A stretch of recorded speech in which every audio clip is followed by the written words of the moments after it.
Dynamic duo.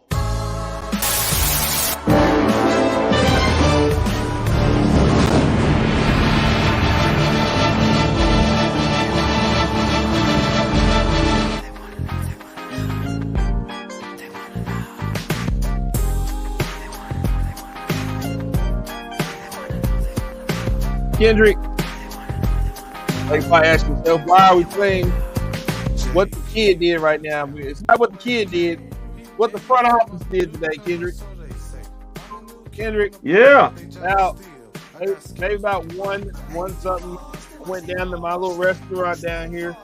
Don't mind, I'll be forward to tell you a story. Went to my little Mexican restaurant down here, grabbed me some lunch, came back right here to the studio. Set my plate down. As soon as I opened it up, the news came filtering down.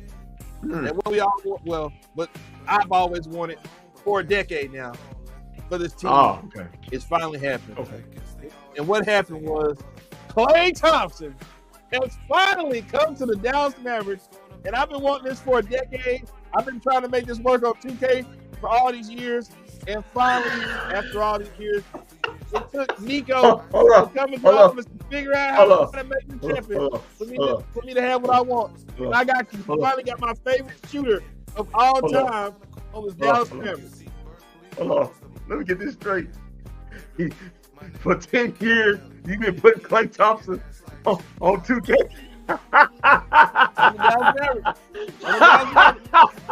Boy, hey, well, man, patience bros everything, boy. You've been finally happening for you, man.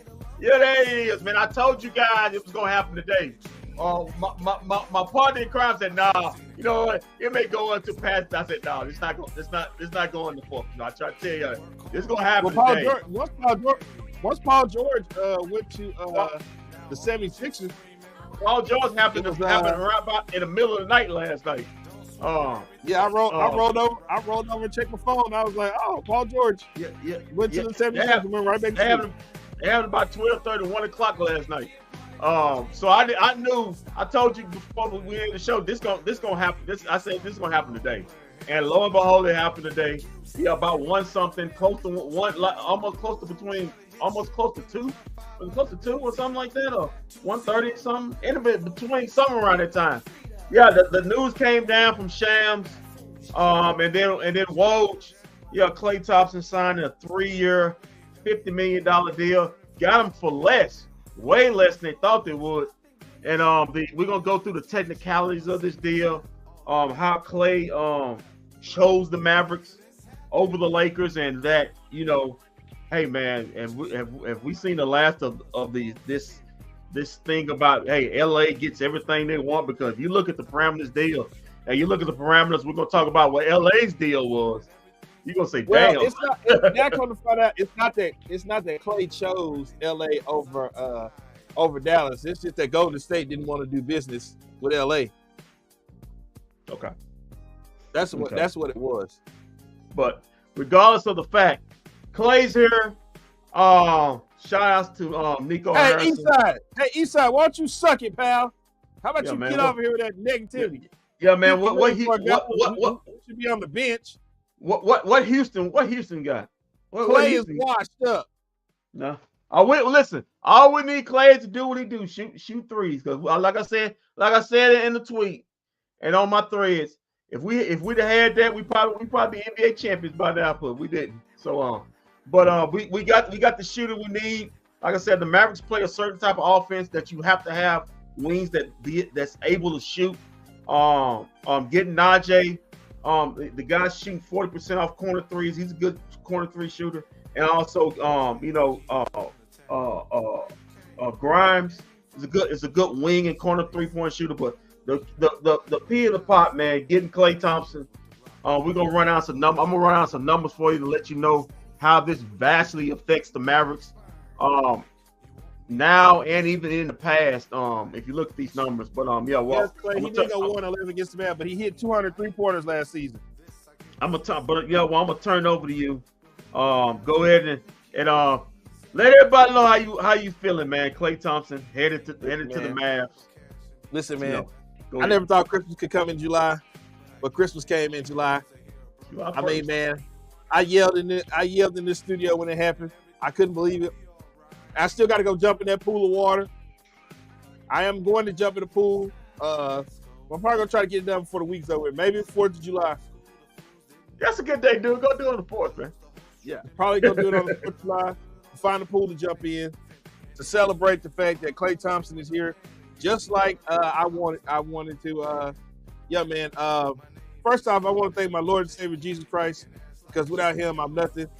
And I can do all things through Christ that strengthen me. Without him, this wouldn't be possible. Wow, never seen you say that before on the show.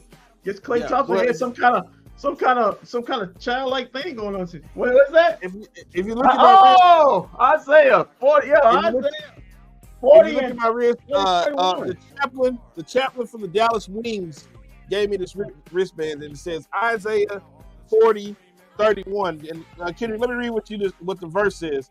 The Lord renews your strength.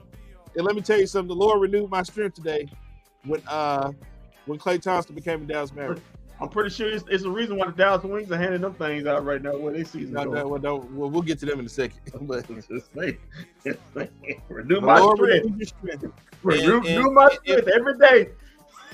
And you know what? When she handed me these armbands, I had a feeling that Klay Thompson was coming to Dallas the other day because when I read this, I said this the Lord is going to renew my strength by giving me Klay Thompson, and He did just that today. Okay. So this is big for us. Even Chicken here is saying the parade is happening. You know what? And you know what, Kendrick? Though I don't know if you know this, but I put our speech out yesterday. I feel like our speech yesterday had a lot to do with Klay Thompson here because after I put the speech out, an hour or two later, Klay Thompson decided to come. Klay Thompson was Dallas Maverick. I think it was our speech from yesterday. Yeah, man. Whatever works, man. Whatever works, man. Hey, speeches, whatever works. He's a Dallas Mav, man. And but shout out to Nico Harrison, the organization, Michael Finley. Apparently, Michael Finley, Nico Harrison had a great conversation with Nico Harrison last night while we were probably sleeping. Also shout out to Kyrie Irving. He also got in the conversation. I told you it was gonna be Kyrie versus LeBron. LeBron did his thing right as free agency. He called Klay Thompson, gave him a bag of crap that he was saying, hey man, that's gonna be me and you. And I'll trade everybody else, but shout out to Klay Thompson. If you don't mind, Kendrick, I actually have that speech ready to go that we gave Klay yesterday. Would you want to hear it real quick? Yeah, go ahead. Yeah, we'll play it for people. For anybody who missed it yesterday, this is what me and Kendrick had to tell Klay Thompson yesterday. We interrupt this program to bring you a special report. Listen, Klay Thompson, there's no other place you want to be right now. Listen to that. We were in the NBA Finals, okay, Klay? We were 3-point shot, couple 3-point shots that you could have made away from being the champion right now. You come over here and you add that, I could promise you a parade in Dallas. It'll be a parade inside our city if you come to Dallas, Klay. You don't want to go to LA. I mean, look, listen, think about that. They don't even want to pay you the full amount. They can't even get you the best dollar. We can. And plus, this city's going to welcome you with open arms. And don't even get me started on my coach. My coach will get you, dust you off, clean you up, make you look so shiny and ready to go. I mean, did you see all the open threes that this team got in the finals and in the playoffs? That could be you, Klay. That could be you. You could be knocking down those open threes, Klay. You had Derrick Jones Jr. shoot air ball from the wing. Klay, just go back and look at all the open threes that this team got in the playoffs. Max is so those could have been your shots, especially in the corner. Max was so afraid to shoot three. He didn't even shoot. He just passed it back to Luke. You don't want to go to the Clippers? They got James Harden over there. Really, James Harden? You want to play with James Harden? Listen, it's like this, Klay. Paul George doesn't even want to play with James Harden. It's like this, Klay. If you go to the Mavericks, I can guarantee you this. One, you won't be blamed because we know Luka will be blamed 1A and Jason Kidd will be blamed 1B. It's something right there. We know if you go to the Lakers, we know anybody but LeBron is getting. That's basically how they got that. Anybody but LeBron or Bronny, and I don't know if he's even going to play except for the summer league. You will be blamed for everything if you go 0 out of 7 or miss a clutch 3 at the. You will be blamed by Laker Nation and ESPN, all the national media networks. You don't want that. Don't even get me started on Philly. It's cold in Philly. You're a guy from the coast. You don't want to be in Philly. It's cold. That's on the whole other side of the world. Yeah, man. You got people basically eating crap in Philly after they win championships. Come on, man. Behind horses. Clay, that's subhumans, though. Clay, you want to come to Dallas and live this D-town lifestyle, okay? That's what you want to do. You don't want to go anywhere else. They got Caucasian women with big butts, man. But another thing too, if you come here, I got to jump in a pool of water that's fully clothed. I want to jump in that pool of water, Clay. What? I want to jump in that pool of water. Clay. Sign the contract. What? Let's sign the deal, and I want to jump in that pool for the city of Dallas, for you, and for the Mavericks. That's what I want to do. I'm going to jump fully clothed in a pool for you, Clay Thompson. With a lot of chlorine in it. A lot of chlorine. Eyes burning and everything. Everything, Clay. I will jump in the pool once you sign on the dotted line. If that doesn't get you to sign, I don't know what else will.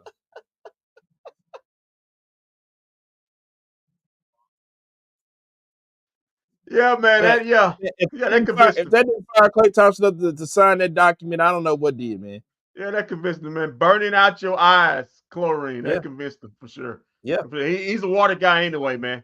He's a water guy anyway, so I'm pretty sure he'll love to see that. But yeah. Whatever will happen, man. He got the job done. Clay signs a 3-year, $50 million deal.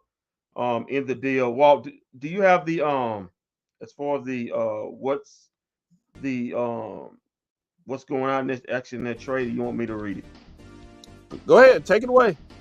Okay, let me see if I can get this going out. The deal is Clay to the Mavericks, Josh Green to the Charlotte Hornets. Charlotte has been up on Josh Green. Even last year they wanted him as part of that PJ Washington deal, but Nico holding his cards and said nope, we're gonna wait around for that, and he's able to pull the trigger. We know we're gonna need it.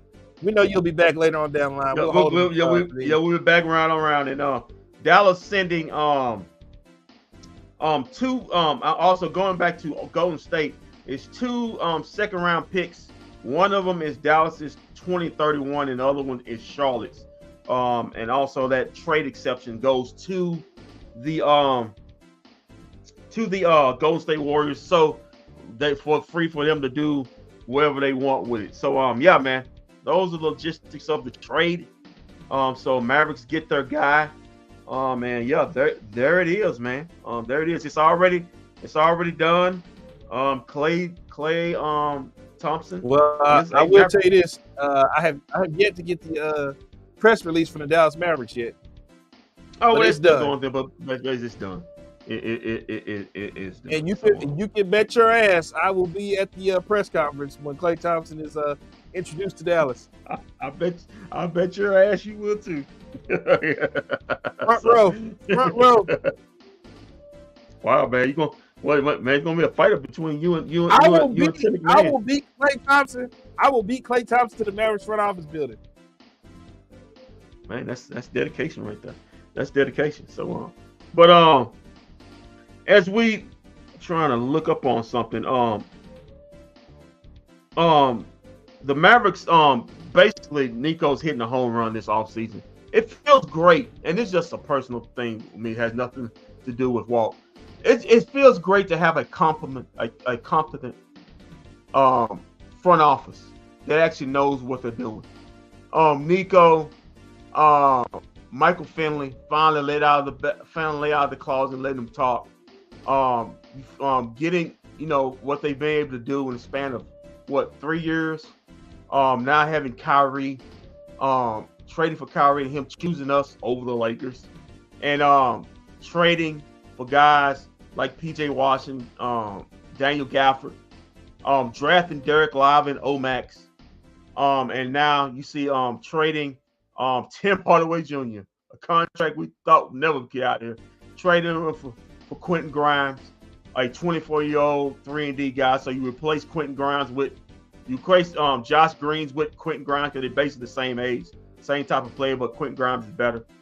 You getting Naja to replace Derrick Jones Jr. And now you're getting Klay Thompson basically replace Tim Hardaway Jr. the fraud 3-point specialist he is with a real 3-point specialist. So Nico hitting it right out the park. And like I said, when you got it, how many? Well, I want to ask you this question. How many times, Walt?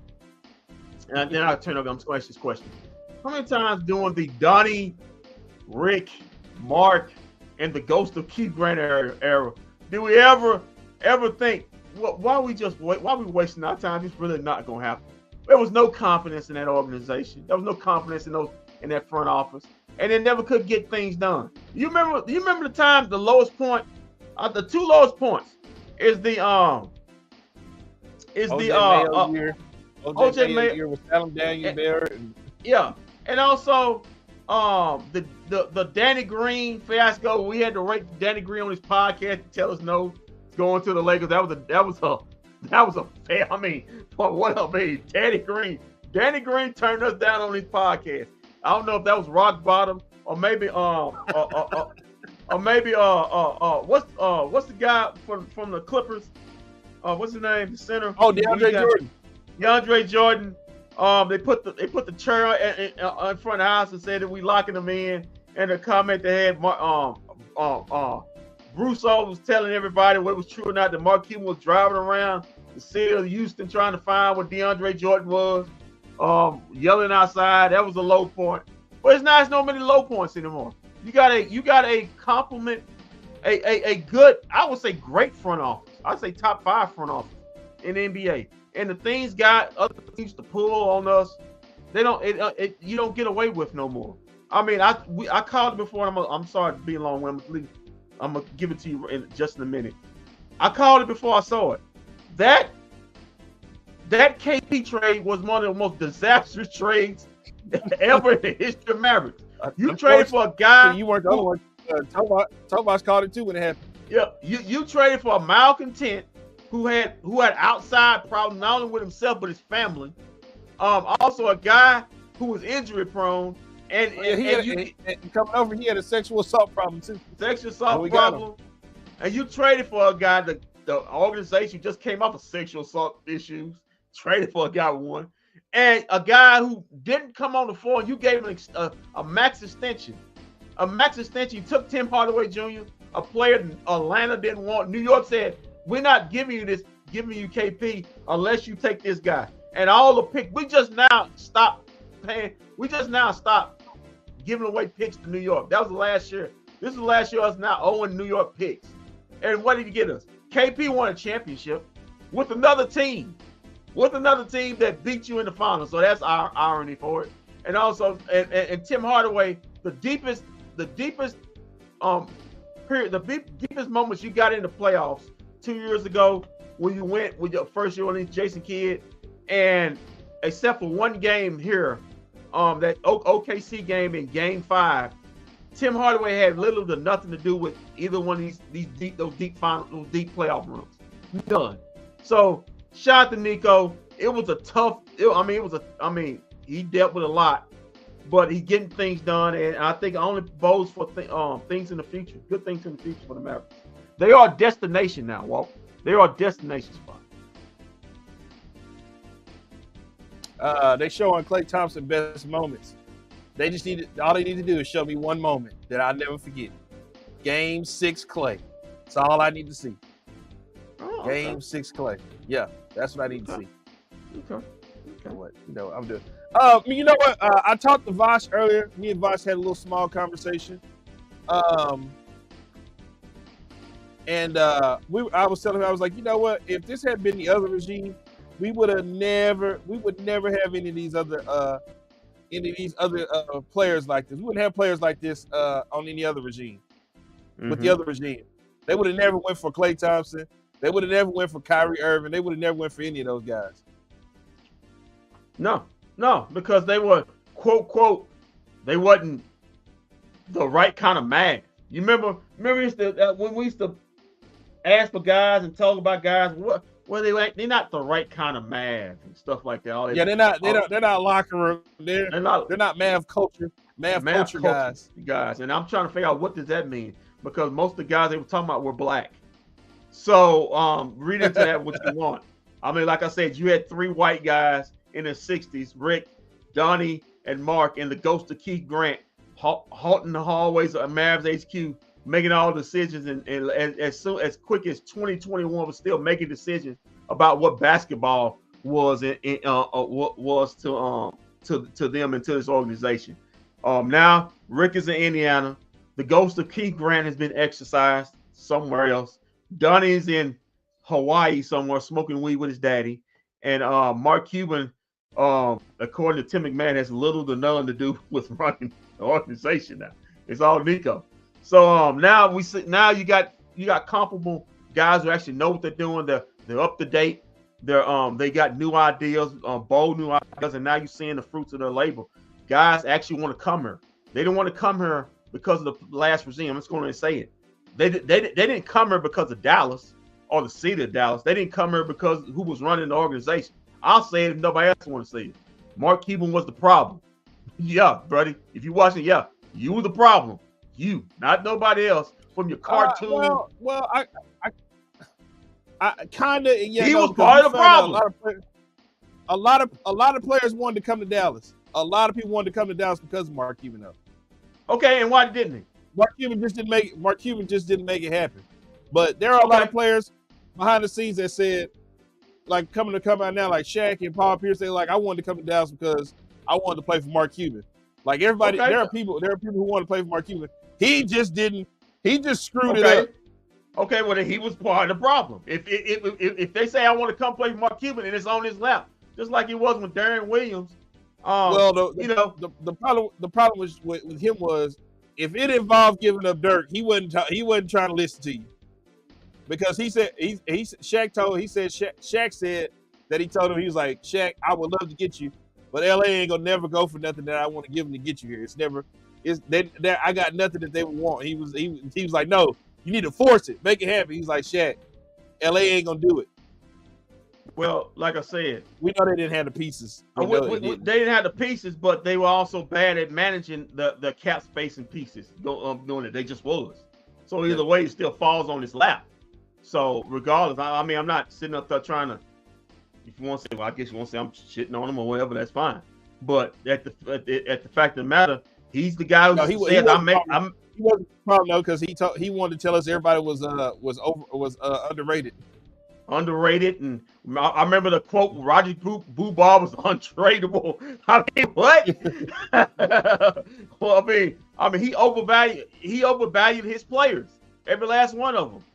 It was a problem. But now you got Nico Harrison. Listen, we love Derrick Jones Jr., but hey, you changed agents. We weren't finna sit and wait around for you.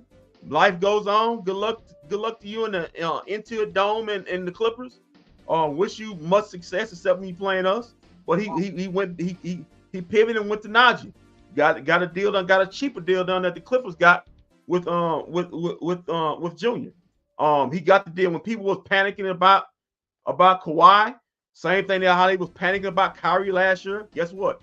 Trusted Nico, he got it done. He got the deal done with Kyrie last season.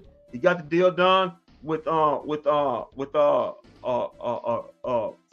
Clay this season. He got trades done that nobody thought he can get done. Getting Gafford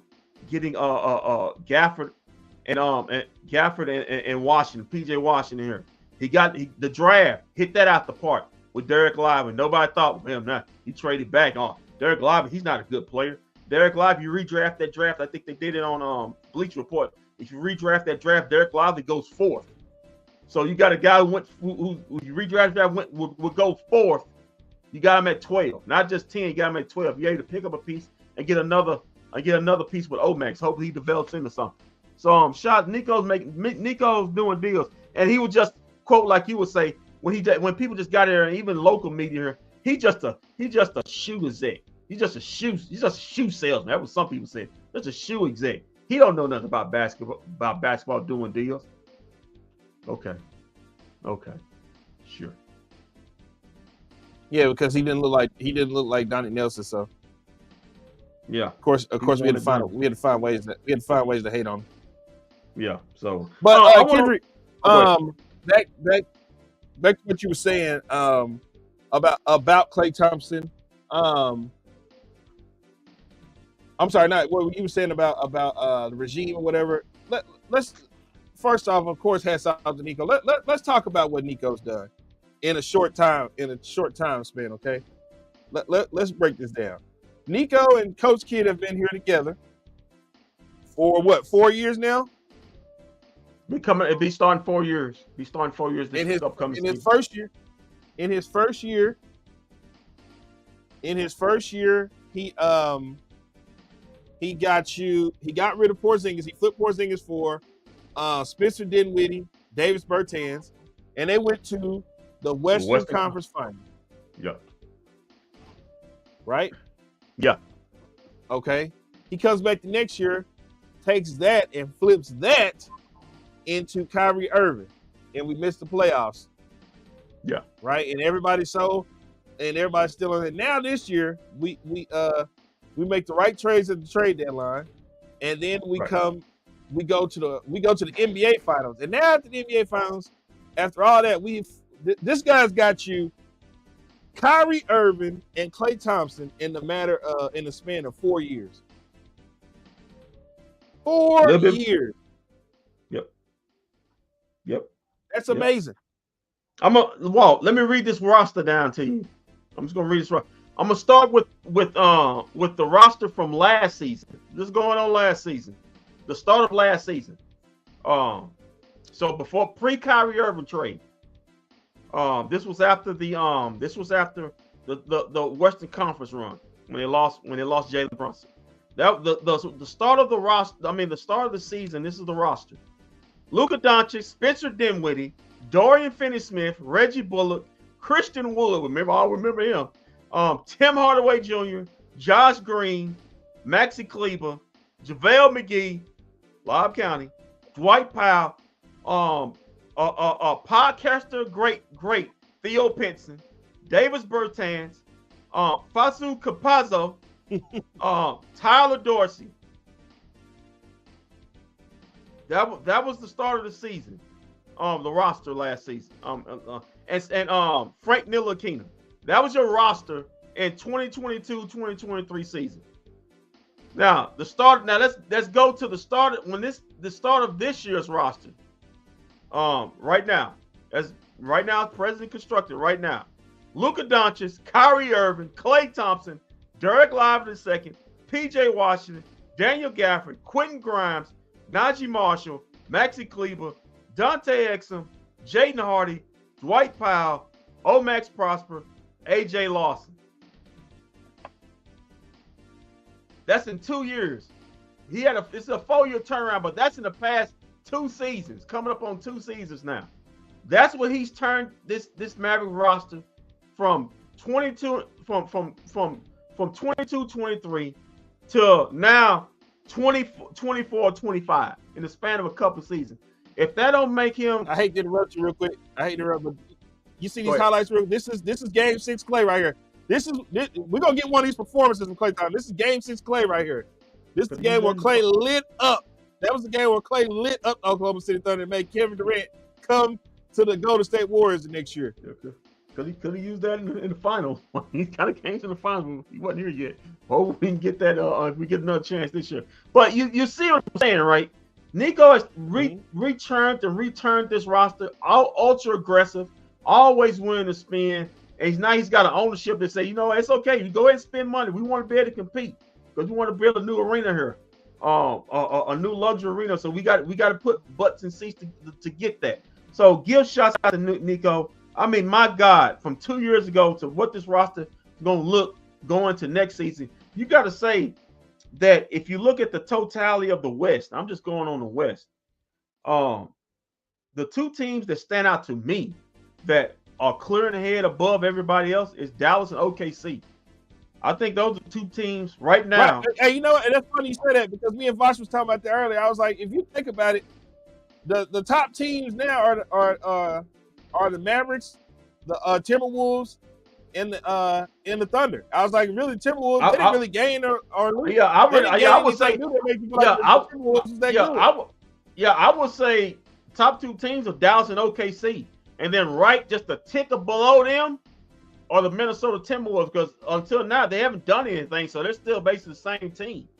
Maybe because their ownership is going through some things with it, money issues right now. But right now, OKC adding Hartenstein and adding. Here's what I want everybody to understand. Everybody's like, how could the Warriors give up Clay? How could they do him like that? You gotta understand something. Bob Myers is not running it, is not on that organization anymore. Okay. The guy Mike Dunleavy is running that team. He don't have any connection to Steph, Clay, and Draymond. It's nothing for him to trade or get rid of either one of them. He has no connection to them. Right. Not a one. Now, if Bob Myers was still here, Bob Myers probably would have signed all three of them back because that's what he is. And I think that's why Bob Myers left, because he knew the run was over with, and he knew he wasn't going to be able to do it. I don't think Bob Myers had the heart to not pay Draymond or not pay Clay. He didn't want to be left with that. Right. Yeah, I think he knew the writing was on him. Remember with Golden State, that's my personal opinion. They've been the highest paid. And he didn't want to be the guy to not have to pay Draymond and not have to pay Klay Thompson. I think with Bob Myers, I think he knew the writing was on the wall, because you got to understand something. Golden State, for the last 4 or 5 seasons, they've had the highest paid roster in basketball.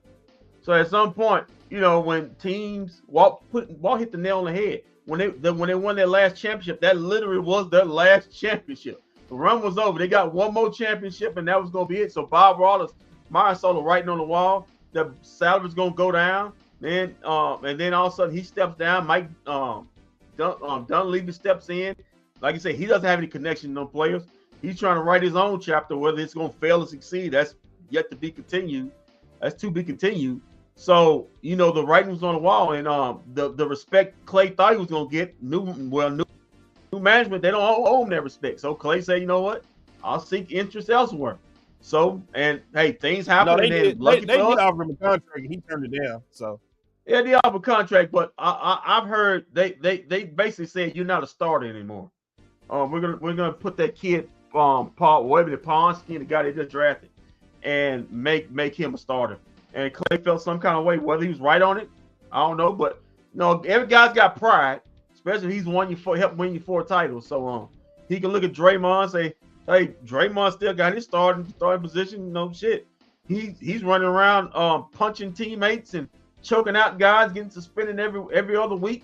But nobody's talking about his starting job. So why are you talking about mine?" So either way, it's set up for advantage Mavs to step in and get a deal done with a disgruntled star. And the Mavericks stepped in. Nico was able to get it done. And hey, I'm looking forward to seeing Klay Thompson in a Mavericks uniform and seeing how he fits and how he helps the Mavericks try to win this championship, because the championship run is now. There's no more we're building something. It's championship or bust. You are a contender now, and you have to make contending moves. And the Mavericks did that. Did that so far this free agency. And also since Nico already make contending moves. Go ahead. Well, and you 100% correct there. Like the rebuild is done at this point, like you said. It is, but man, wasn't that just a fun time to be alive, man?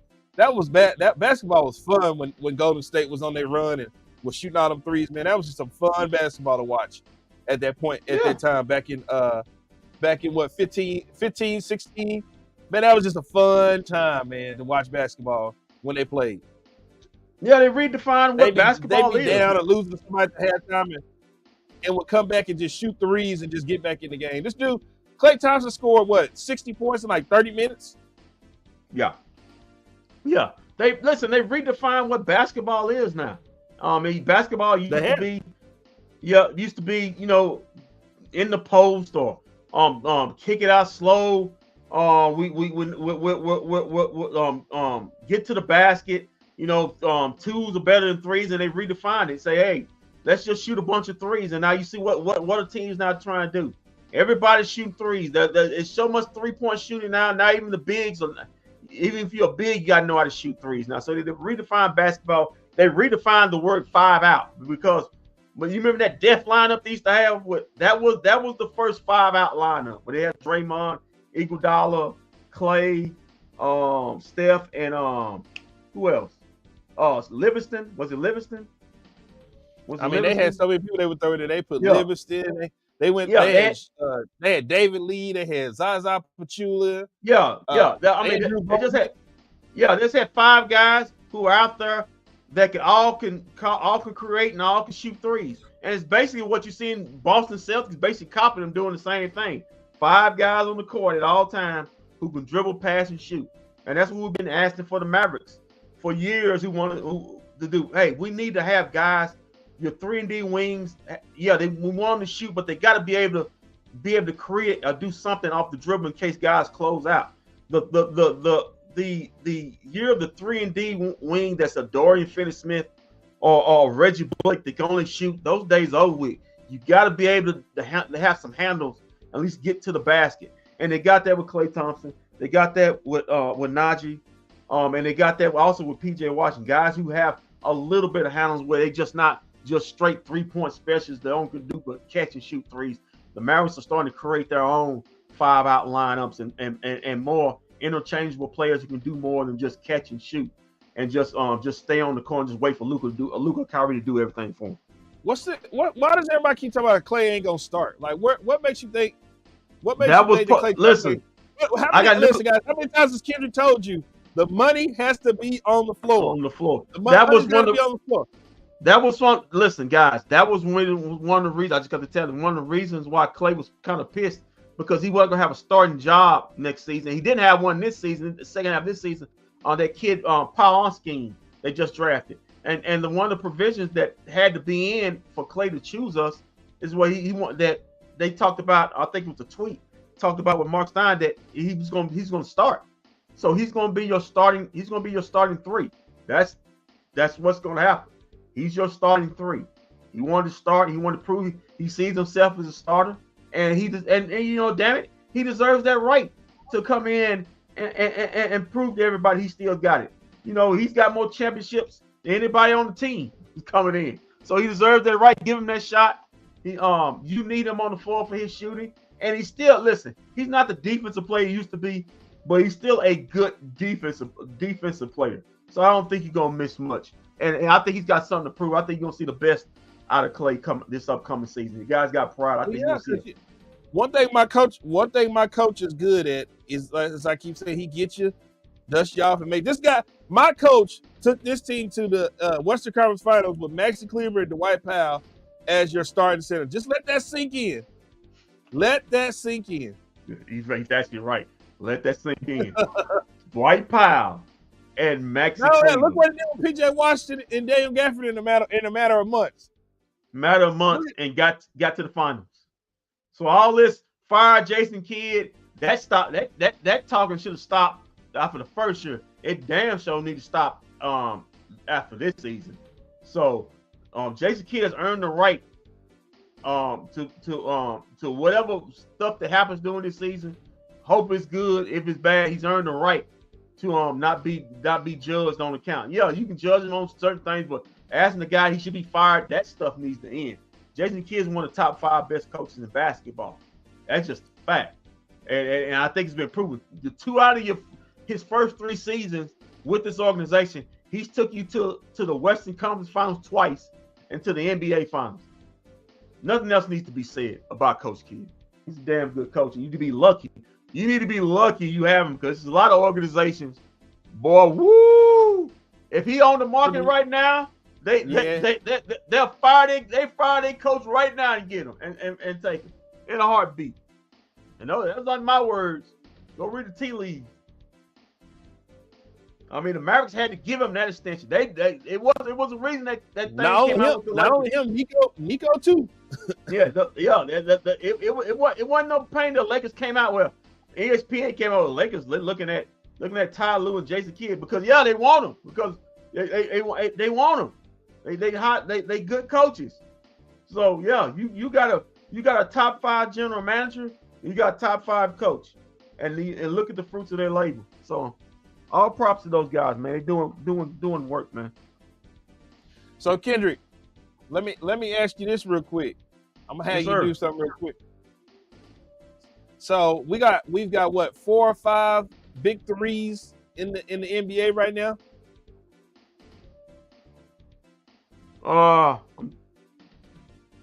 Because I'm the Four, Clippers. I guess we'll go 4. We'll throw the Knicks in there. The Clippers not a big 3 anymore. They've No. been broken. The we got 6. T-Wolves, OKC, Mavs, 76ers, Celtics, and Knicks. Okay, who's T-Wolves' big 3? T-Wolves would be Cat, Gobert, and what's the name? Cat, Gobert, and Ant. Do you consider Cat? You consider Gobert a big 3? Is it? That's a big 3. That's a big 3. Okay. In OKC, you would go Chet, Shea, and it's interchangeable. You can go Hardenstein, you can go Caruso, you can go Jalen Williams. Not Jalen Wilson. Jalen Williams got the most potential. Yeah, Jalen Williams, and Jalen Williams, you can go that route. I go Chet, Jalen Williams, and Shea. That's their big 3. I think on the other guy, they just good role players. They upgraded with. For new, so you got new. Now you got the Knicks, new. now the Knicks, you got Yeah, Brunson. You got Brunson. You got Mikal Bridges. You can do Anunoby, or you can do Josh Hart, or you can do DiVincenzo. But I think you can do Anunoby, Mikal Bridges, and oh no, not even that. Julius Randle. Right. Yeah, I think you do. It would be Jalen Brunson, Mikal Bridges, and Julius Randle. Julius Yeah. Randle. I don't know if Nobi is a star. He's never been an all-star. Okay. I think he's just a high quality role player. You got Boston with their big 3. What do you want? We forgot about Milwaukee. Yeah, Milwaukee. Lillard, Giannis, and we forgot about the Pacers. what's the other dude who play for Milwaukee? What's the other dude? Chris Middleton. Yeah. We've got about the Pacers. Halliburton, Siakam, and Miles Turner. Yeah, Miles Turner, you call they're not as big time as the other guys, but they're their own big. They up there. They up there. So what was the question? I was gonna say, won't you, if you could power rank them, who would be the best? Who would be the best big 3 out of all of these? You want to say the best big 3? Yeah, who got the best big 3 right now out of T-Wolves, Oklahoma, Mavs, 76ers, Celtics, Knicks, Pacers, and the Bucks? I hate to listen. I hate to pee in your cornflakes, but I'm gonna go. Listen, they the champs. I'm going with the Celtics. With the Celtics, you can put either Jrue Holiday, or you can put Kristaps Porzingis, or you might even put Derek White in there. I think I will be putting. This is just my opinion. I will be putting Holiday, Brown, and Tatum. Okay. I like that. I just like that. I like that. They're the champs. Listen, man. We saw them live in living color. That team only lost 3 playoff games this season, and I can't put Porzingis because Porzingis was hurt most of the playoffs, but Holiday wasn't. And we forgot about another big 3 to add there, even though they're not good. The Suns. Yeah, Suns? Nobody. You got to throw them in there. That's the big 3. Yeah, you throw them in there. Yeah, you throw them in there because of names. Yeah, even though they're trying to trade Brandon Ingram right now, you could go CJ McCollum, Brandon Ingram, and Zion when he plays. Yeah, but they like the Suns. They on the bottom end of the totem pole as far as that. I admit they're a big three, but they're not up there as far as wow. I feel the Pelicans big three. You know. I'll put it this way. As far as big threes, you want to talk about big threes, I go Celtics. And I go Celtics. I go Sixers. Listen, everybody creeps on Paul George, but let me tell you something. Paul George is in the perfect element. He's a number 3. He's a number 3 where he's supposed to be at this point in his career. Averaging 23 points a game, 4 assists and 5 rebounds. That's a perfect number 3 to go with Maxey and Joel Embiid. I like that big 3. Like I said, I like the Mavs big 3. I think to me, you got 4 top big 3s to me. I think you got OKC. I think you got Mavs in the West, and I think you got Sixers and Sixers. What about Celtics? You might could throw this. You might could throw That's this my top 5. They got a pretty good little thing going on now. They're gonna be interesting to watch this year. The Spurs with him going out with Chris Paul going over there. Yeah, but I don't believe in this. You got the Spurs. Yeah. You got Devin Vassell, and you got Wemby. That's nice. And listen, Chris Paul is going to make Wemby better, but Chris Paul's going to make a lot of them dudes better. Because of Chris Paul's age, I just don't know if he got any more left in him anymore. I saw a lot of Golden State games late in the season. He just looked like a guy that didn't have anything. Maybe he didn't even look right over there in Golden State. Maybe that's because of the environment he in. But playing with women, maybe that joked him. I still, like I said, they're gonna win some games, but I don't think they're a threat to anybody. Because they team wise, they're still not there yet. But Sacramento has a big 3. Yeah, Sacramento has a big 3.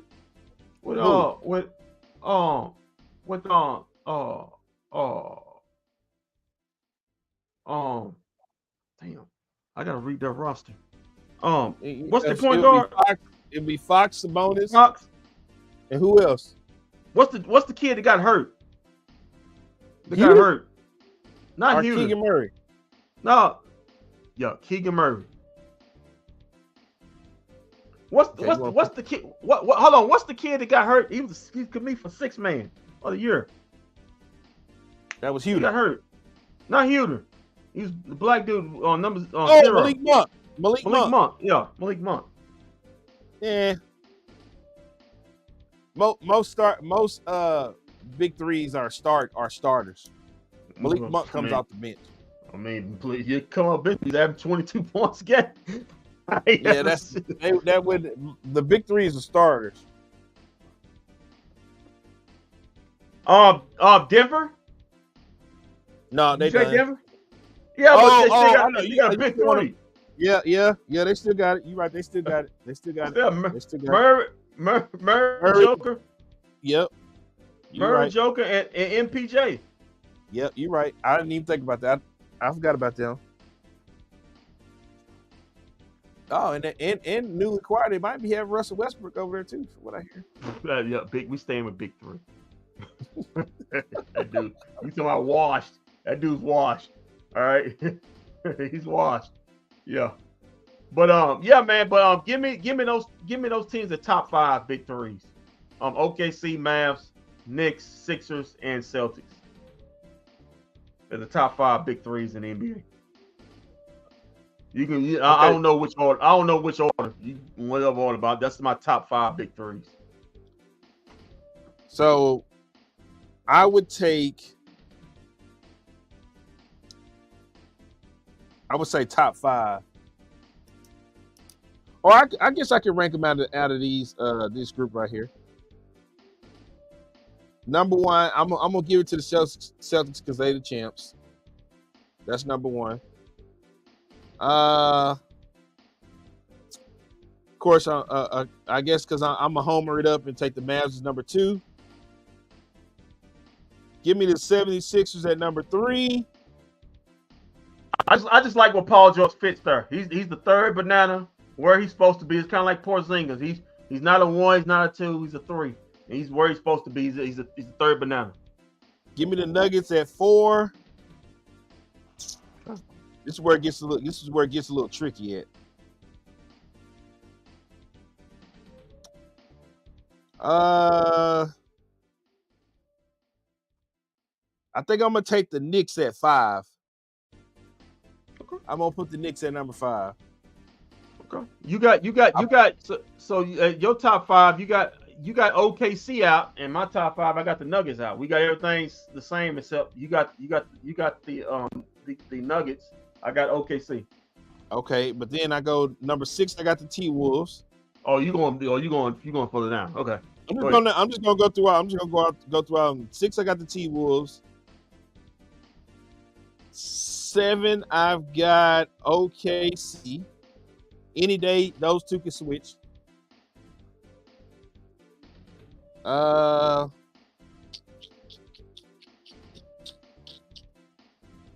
Give me the Pacers at number 8.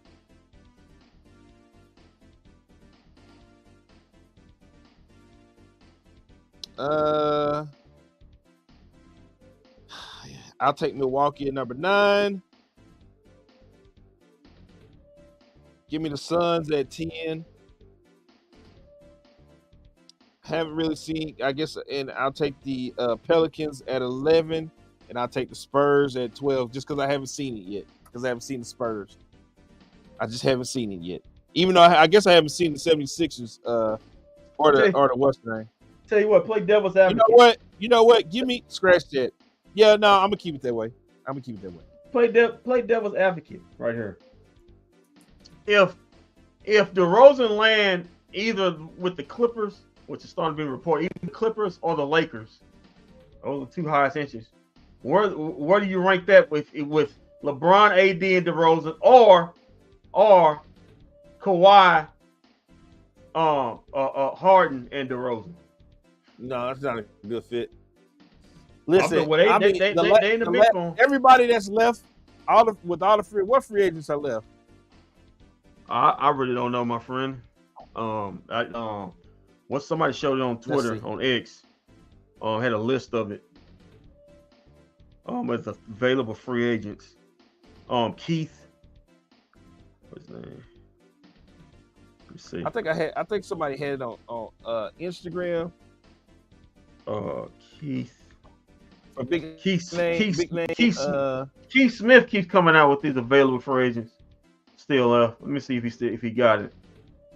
I know you had a list.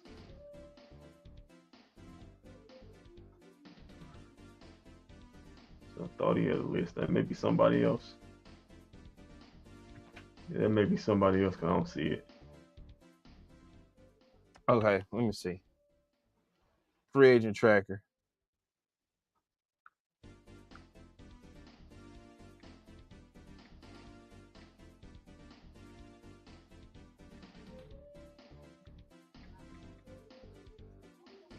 Latest.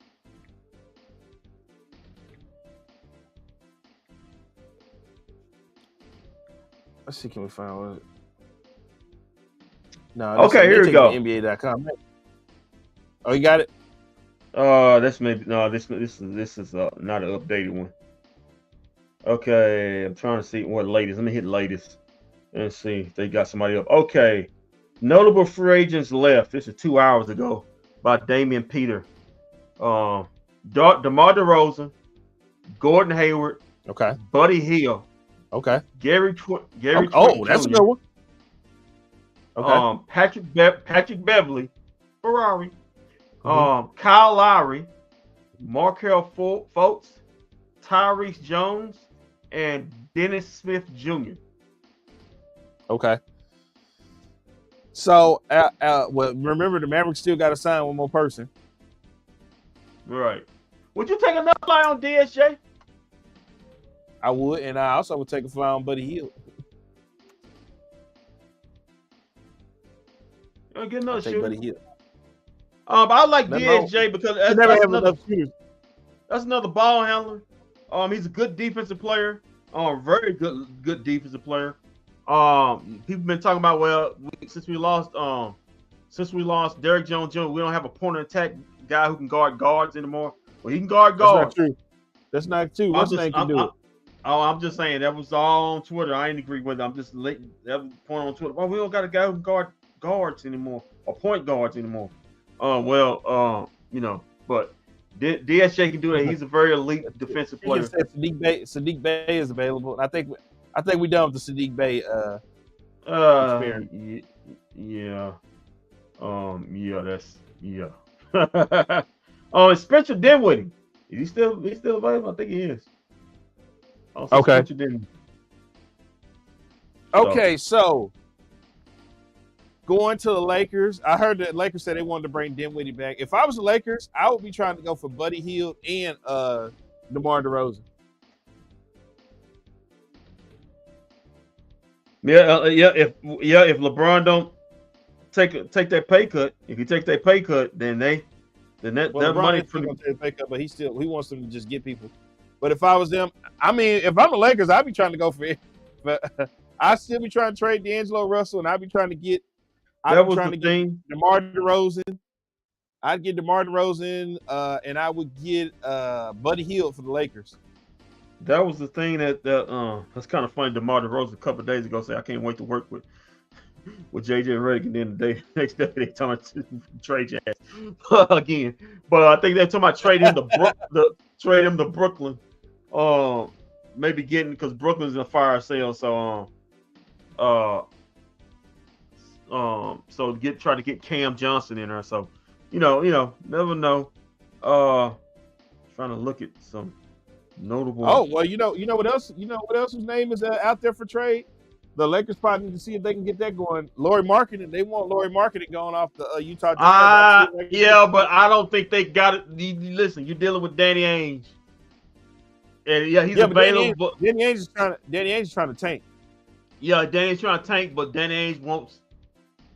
You know how he is. He wants the earth, sun, and the moon. And he not really. I think D'Angelo Russell was like on the last year of his deal. Yeah, I know, but he'll take D'Angelo. He'll take you if you got a 1 year. If you're a 1 year deal player, he'll take you. Well, how many? He's going with the team who's got the number of picks. We know Danny Ainge. He wants that Brooklyn Nets deal they just got. He wants the OKC deal. He does. He also wants salary cap too, and he will take you for a year to salary dump you. Yeah, I understand that. But he might get D'Angelo Russell and say, "We'll buy you out." Yeah, the Lakers. How many picks they have? How many picks do they have? It's gonna take all them. Not necessarily. Like I said, if he's looking for one or two things: draft picks and salary that he can dump in a year. I think he looked for both. I think he wants both. That's what I'm saying. He's looking for either or both. But one thing you can do is you can strike a deal with him. That's why he wants Lauri Markkanen to go, because he wants to get off that money. Yeah, okay. I was reading something off Mark Stein. Oh, this is the Golden State Warriors. So they pledged to retire Klay Thompson's number 11 in a farewell. So I wonder how that tribute video gonna be when he comes there to Maverick Church. That ought to be a good opening day. That ought to be a good opening day on ESPN on TNT. The NBA don't have the balls to do that, and the NBA is going to save that.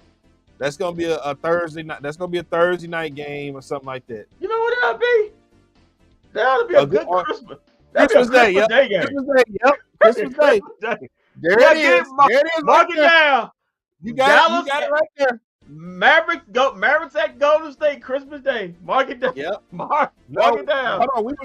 We were on the road. We was on the road this year. We were on the road last year, so I think we're gonna be at home this year. Oh, okay. I think it'd be more exciting if you put them in Golden State on Christmas Day. But that could be Warriors and Mavericks Christmas Day. Yeah, because they're gonna be on. So get ready. There's gonna be another Christmas Day game season for the Mavericks. But yeah, as I'm reading the tea leaves, okay, we already got that. If this is right, I don't know if this is right. Oh, this is not right. So forget what I'm about to say. Yeah, this ain't right. Yeah, this is somebody else just doing something. Anyway, I was trying to look at DeMar DeRozan. Seeing the tea leaves were anything was up to date on him. It's just nothing now. It's just all Lakers stuff. So like I said, it's going down. It's coming down to Lakers and Clippers. They're talking about maybe a possible sign and trade between DeMar DeRozan and shipping D'Lo out to Chicago, which would be kind of crazy. That wouldn't be a bad idea if they trying to find a way to get off of what's the name. So, they're trying to find a way to get off of D'Lo. That's the way to get off of him. That's all I'm seeing right now. From I'm gonna be honest with you. If I'm the Lakers, I'd probably try to see if I know don't nobody want because the contract is stupid. I'd see if I can get Zach LaVine. I'm pretty sure Chicago dudes' sons are here. They've already said we're attaching a first to get off that contract. We'll attach a first round pick to it. If I was them, I'd do it. I would do it and get it. I mean, LeBron is only gonna be there for about another year, and you get a first round pick, and you're gonna get a first round pick, and Chicago's gonna be that bad. So they said we'll attach a first round pick. That's how bad that contract is. We'll attach a first round pick and give them to you. We just want off that contract. So yeah. I would do it just because it includes the first round pick, and they're going to be bad enough to where you're gonna have a high pick. So I do it. If I'm LA, I'd say let's do it. Oh, got some more news coming up here. Mo Bamba has reached a 1-year deal with the Los Angeles Clippers. He'll never see the floor. Going to the Intuit Dome. Gary Harris has reached a 2-year deal to stay with the Orlando Magic. Okay. 2-year deal. Anybody else? Gary Temple has reached a 1-year deal to return to Toronto Raptors. Goga Bitzdale is returning to the Orlando Magic on a 3-year, $25 million contract. Guard Colin Gillespie has agreed to a 2-way deal with the Suns. It's kind of a little smaller thing. Anything else? The Suns need to be trying to get Buddy Hield too. Nick Batum has agreed to a 2-year, $9.6 million deal to return to the Los Angeles Clippers. Back to LA. Yeah, I saw Tobias Harris went back to the Detroit Pistons. Tobias Harris went back to 4-year deal. Yeah, guard Derek White agreed to a 4-year contract, 4-year, $126 million contract extension with the Boston Celtics. DeLon Wright, former Maverick, is agreed to a 1-year deal to go to Milwaukee Bucks. That may take them out of the who's going to the Bucks? I missed that. DeLon Wright, former Maverick. So that probably take Patrick Beverly out of there. What you say now he's not coming back there. No, he was. They didn't want him back after that last. Okay. That's another team who can use Buddy Hield, and they really can use DeMar DeRozan. So that's free agent Luke Garza is returning to the T-Wolves on a 2-year deal. And Drew Eubanks has agreed to a 2-year, $10 million deal to join the Utah Jazz. Justin Mwane is returning to the Portland Trailblazers on a 2-year deal. Like you said before, Tobias Harris, man, this dude just, whoever his agent is, boy, hey, get money. Take money. Tobias Harris goes back to the Detroit Pistons where he all started on a 2-year, $52 million deal. Wow, man. That's a little bit over $25 million. Well, a guy that get you 15, if you need 7, He'll get you 15 when you need 25. But he gonna get you. And also, as we said, these are today's deals. Hey, hold on, Kendrick. At least he's consistent. He's consistent. He's gonna get you 15. He's gonna get you 15. These are today's deals. As we know, OKC made themselves better. Free agent center Isaiah Hartenstein has agreed to a 3-year, $87 million deal with OKC Thunder. He hit the bank. So you're gonna make that team better. Also, former free agent center, former center with the Indiana Pacers, Mr. Glasses, Jalen Smith has agreed to a 3-year deal, $27 million contract to go to the Chicago Bulls. That's courtesy of Clutch Sports. Guard Tyrese Maxey agreeing to his $204 million extension to go back to the Philadelphia 76ers from Clutch Sports and Rich Paul.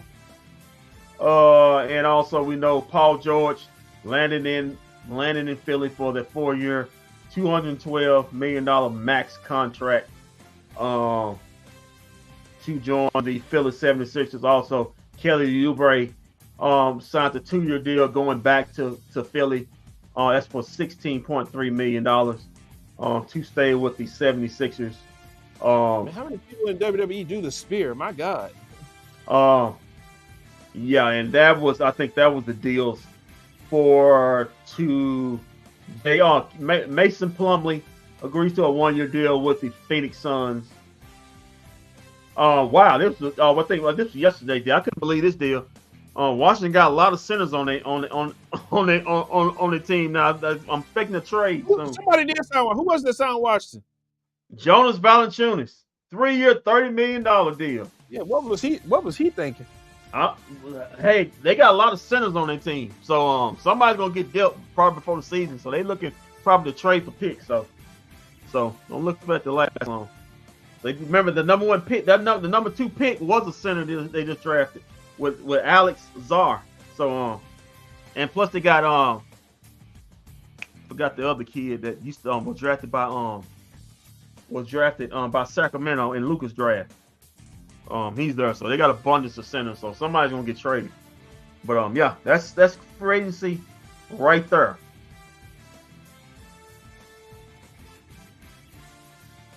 Yes, it is. So what? Like we were talking about, Mavericks getting Klay Thompson, Najee Marshall, Quentin Grimes. That's all the free agency stuff. They got one more. We gotta talk about the other guys they got. We haven't talked about them yet. Yeah, Najee Marshall. Najee Marshall and Quentin Grimes. Quentin Grimes. Yeah, Najee Marshall. Listen, I understand all you Derrick Jones Jr. lovers, and I am too. Like 55. I love Derrick Jones Jr. But my last memory of Derrick Jones Jr. Yeah, my last memory of Derrick Jones Jr. was in the finals when that wing 3 took flight and didn't hit the rim. That was my last memory of Derrick Jones Jr. So, but yeah, man, listen, Derrick Jones Jr. got himself the bag. He was a vet. He was. Derrick Jones Jr. was a vet minimum guy who that lets you know all you need about Josh Green and Tim Hardaway Jr. was starting more minutes than they was this season. He made himself a lot of money. He was a good soldier, good guy. Would have loved to have him, but hey, he switched agents, and Nico Harrison wasn't gonna wait around and do the Donnie Nelson move. I'm gonna wait around for him to do a podcast and announce on his podcast a week later he's going to another team.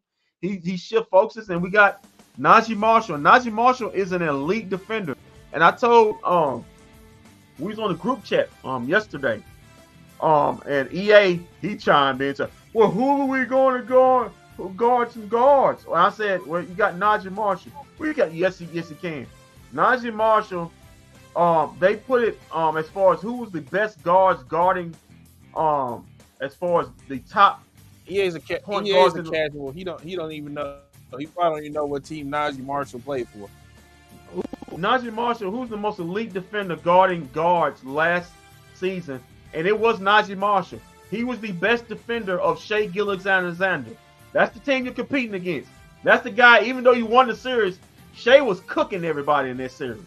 Against Najee Marshall, Shea averaged what 20, close to about 31 points this past season. Against Najee Marshall or against the New Orleans Pelicans, he averaged about 20. So that's about a 10-point drop, and most of that getting guarded by Najee Marshall. So listen, this is your rival. You got a guy who can hopefully neutralize him, and he's a dog. Remember, he got into that fight. He got into that fight with what you call it, Jimmy Butler. Jimmy Butler. But Jimmy Butler tried to put hands on him. He ended up choking Jimmy Butler in the throat. So he got some dog in him. Well, yeah, man, we seen this guy play against the Mavericks. He's a good 3-point shooter. He's got ball skills. He's a deceptive athlete, and he's a very elite defender, man, especially in the open court. As we look here, man, just a good player. And it was the point, and it's like their losses I gained. From what I'm hearing from OKC, from New Orleans, they didn't want to get rid of him. It's just the fact that they got a lot of wings that they got to pay, that they have to pay, and so they're not a high salary team or a team that has deep pockets like other organizations. So, there's gonna be some haircutting, and fortunately for the Mavericks, Najee Marshall was one of those haircuts, and look forward to him to being our defensive stopper. And also, the guy's a 3-and-D guy. The guy shot 40% from corner threes and about 38% from wing threes. From threes on the wing. So he's a good 3-point shooter. And like I say, he has a handle on him also. So good get by the Mavericks. He's 6'7", 225, so he's a big guy. He's not a thin guy. One thing about Derrick Jones Jr. we all know, he had long arms, but he was a very thin guy. He's very thin. So, but this guy has some muscle to him. You're not just going to move him around. So Mavericks get bigger. They still get the size, but they get bigger and get stronger and get I think better offensive player. Like I said, nobody's out jumping Derrick Jones Jr. But this guy has athleticism too. He can go get a lob. And he can shoot a little three. Yeah. Shoot a little three. Like I said before, he shot 40% from corner threes this past season with the Pelicans. And he shot 38% overall from three. So you're getting a good three. Look at that corner three. Look at a good 3-and-D guy, a guy who got handles, a guy who's a dog. I'm sure Tobias gonna like that. He got into that fight with Jimmy Butler. He don't take no mess. He tried to choke Jimmy Butler, tried to get in his face. He tried to choke Jimmy Butler. Choked the hell out of him before he broke him up.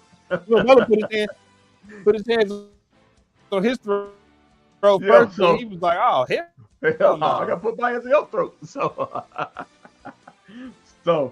choke the hell out of you, boy. He had to look like, so yeah, you got a guy with some dog in him.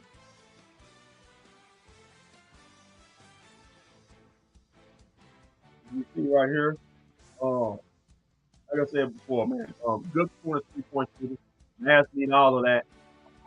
Good 3-point shooter overall. Got some handles, can't get to the ball. He's got a deceptive handle game, so he can't get to the basket. He's got a good floater game.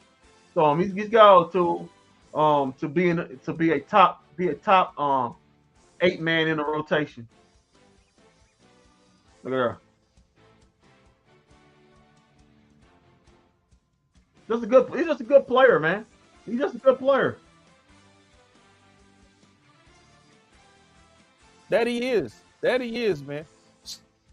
So the Mavericks also got another guy in Quentin Grimes, and we know we had another people, these Josh Green lovers. They were upset about listen, guys, the Mavericks just got better all the way around. Listen, you can't listen. The Mavericks got better, especially on the bench. The bench has gotten better.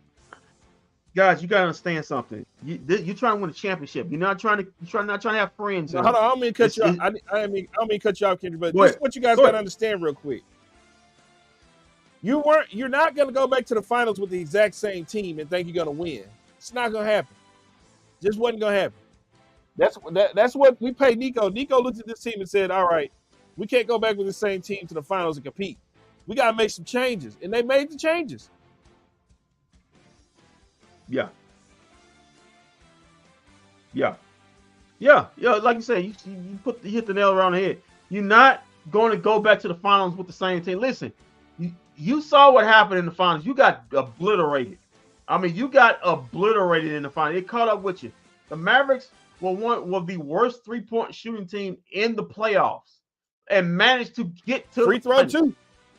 Free throw shooting. That wasn't going to happen again. That was, I don't want to say that was luck, but everything broke right for the Mavericks last season, as far as that was concerned. That's not going to happen again. You got good. I mean, no offense to Josh Green, he wasn't playing that much anyway. I think Quentin Grimes is going to play valuable rotation minutes. He didn't develop. How long was Josh Green? Josh Green got here in the pandemic. 2020. He had 4 years. He had 4 years, and he hadn't developed in anything. Yeah. He couldn't. Yeah. He had a chance. He had a chance to make a name for himself in the playoffs this year, and he didn't do it. He couldn't make open threes. He wasn't. His defense wasn't that good. Like I say, if you can't do nothing else, you got to get out there and play defense. He was getting towed up. He was getting towed up by James Harden and them in the Clipper series. Right. I think he did okay in the what's that? Only time he was good in the Clipper series when they put him on Westbrook. Yeah, he got ate up in OKC series too. Shea was tearing his ass up too. So it was just like he's a short combo guard. He's a 6'4" short combo guard with short arms, not a long wingspan. And he couldn't get over screens. How many times we keep saying Josh Green, it's hard for him to get over on screens or fight through screens, and then we turn around and we see him committing dumb fouls. Where he just like these dumb fouls where it's just like he just out of place, out of sorts. You had to improve from that. I mean, Josh Green's a nice kid. I ain't doubting him as a person. I'm pretty sure he's a nice kid. But it's a reason why, and I'm gonna repeat this from a guy I know that knows the business. If you redraft that draft, I think he went 18th in the first round. He's a mid-second rounder if you redraft that 2020 COVID year draft. He's a mid-second rounder. The Mavericks missed the last regime, Rick Carlisle, missed the ball totally on that draft. They missed the ball totally. And I mean, they missed the ball on a lot of drafts. So talk to me about Q Grimes. He's a like I say, he only played 6 games with the Pistons before he had injured knee. But with the Knicks, he was noted as one of their top 3 perimeter defenders, guarding guards. So this is another guy. He's a guy who has a handle, can get to the rim, likes to pass when he gets to the rim, and shoot 40%. Once again, he shoots 40%. There you go. Look at that good defense by him right there. Yeah, he shoots 40% from corner threes, and he shoots 38% from wing threes, and 37.9% from 3 overall. That's a good percentage. That's all you can ask. Like I say, we're not asking for the word, but he's a guy who's got a little handle to him. He's a good passer. He's a very good passer. You always say you're gonna miss Josh Green passer, where he's just as good of a passer. And the fact of the matter is, he's a very good defensive player. He's a high steals guy, so he can get you some steals, especially in the open court and in close situations. That you see right there. So a good pickup to be in a 10-man rotation. As far as the Mavericks, and you look right here. Look at her. And one. So he's not a stiff. He's not a guy all he can do is catch and shoot. He can create. Like I said, he likes to pass going to the basket. But it's not crazy pass like you see Josh Green, wild ass pass. He actually know what he's doing. So he's got good size to him. Very strong guy, from what I'm hearing. You're not gonna, unlike Josh Green, you're not gonna push him around. He can fight through pick and rolls. He's got the body weight and the size for it. So you're getting a good player, man. You improved. I mean, you have improved all over the bet. This is an A+ for Nico. Yeah, I'm telling you, man, Nico did has done his thing here, man.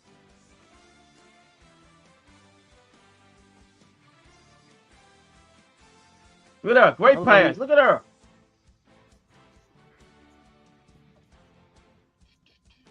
Yeah, great pass. 1 second as I finish up putting stuff up here. I think we've been enjoying. I think it looks like we've been enjoying by @Tovash10 on Twitter.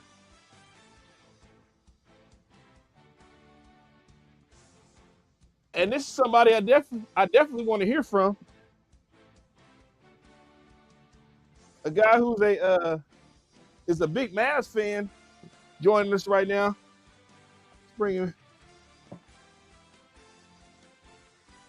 Let's bring him in. As thank you for that update on Q Grimes right there, man. That was some nice work you were doing there. That's what I'm here for. That's why YouTube pays us the small bucks because of that analysis. It's so small we don't even see them. Yeah, we see them. We see them. Barely. They just don't. Barely. Yeah, barely. You squint your eyes. Kind of tip over. Well, join us live right now as a guy. It looks like he's out driving. He's probably driving because he's celebrating the trade signing trade of one Klay Thompson here to Dallas. I think he's very proud of this regime of what they're doing these days. You know, he doesn't like the other regime because he likes to refer to them as Tarrant. They do a lot of Tarrant County stuff over there. But those days are long gone. And joining us live right now, he's @Tovash10 on Twitter. If you haven't done so, get over there and follow that account where they talk God, sports, not so much porn, because a guy who can barely feel anything, well, he can't barely. A guy who can't feel anything below the waist is struck and has decided to take it away from us. But that isn't Tovash because he can feel everything below the waist as he joins us now. Hey man, that's a lot right there.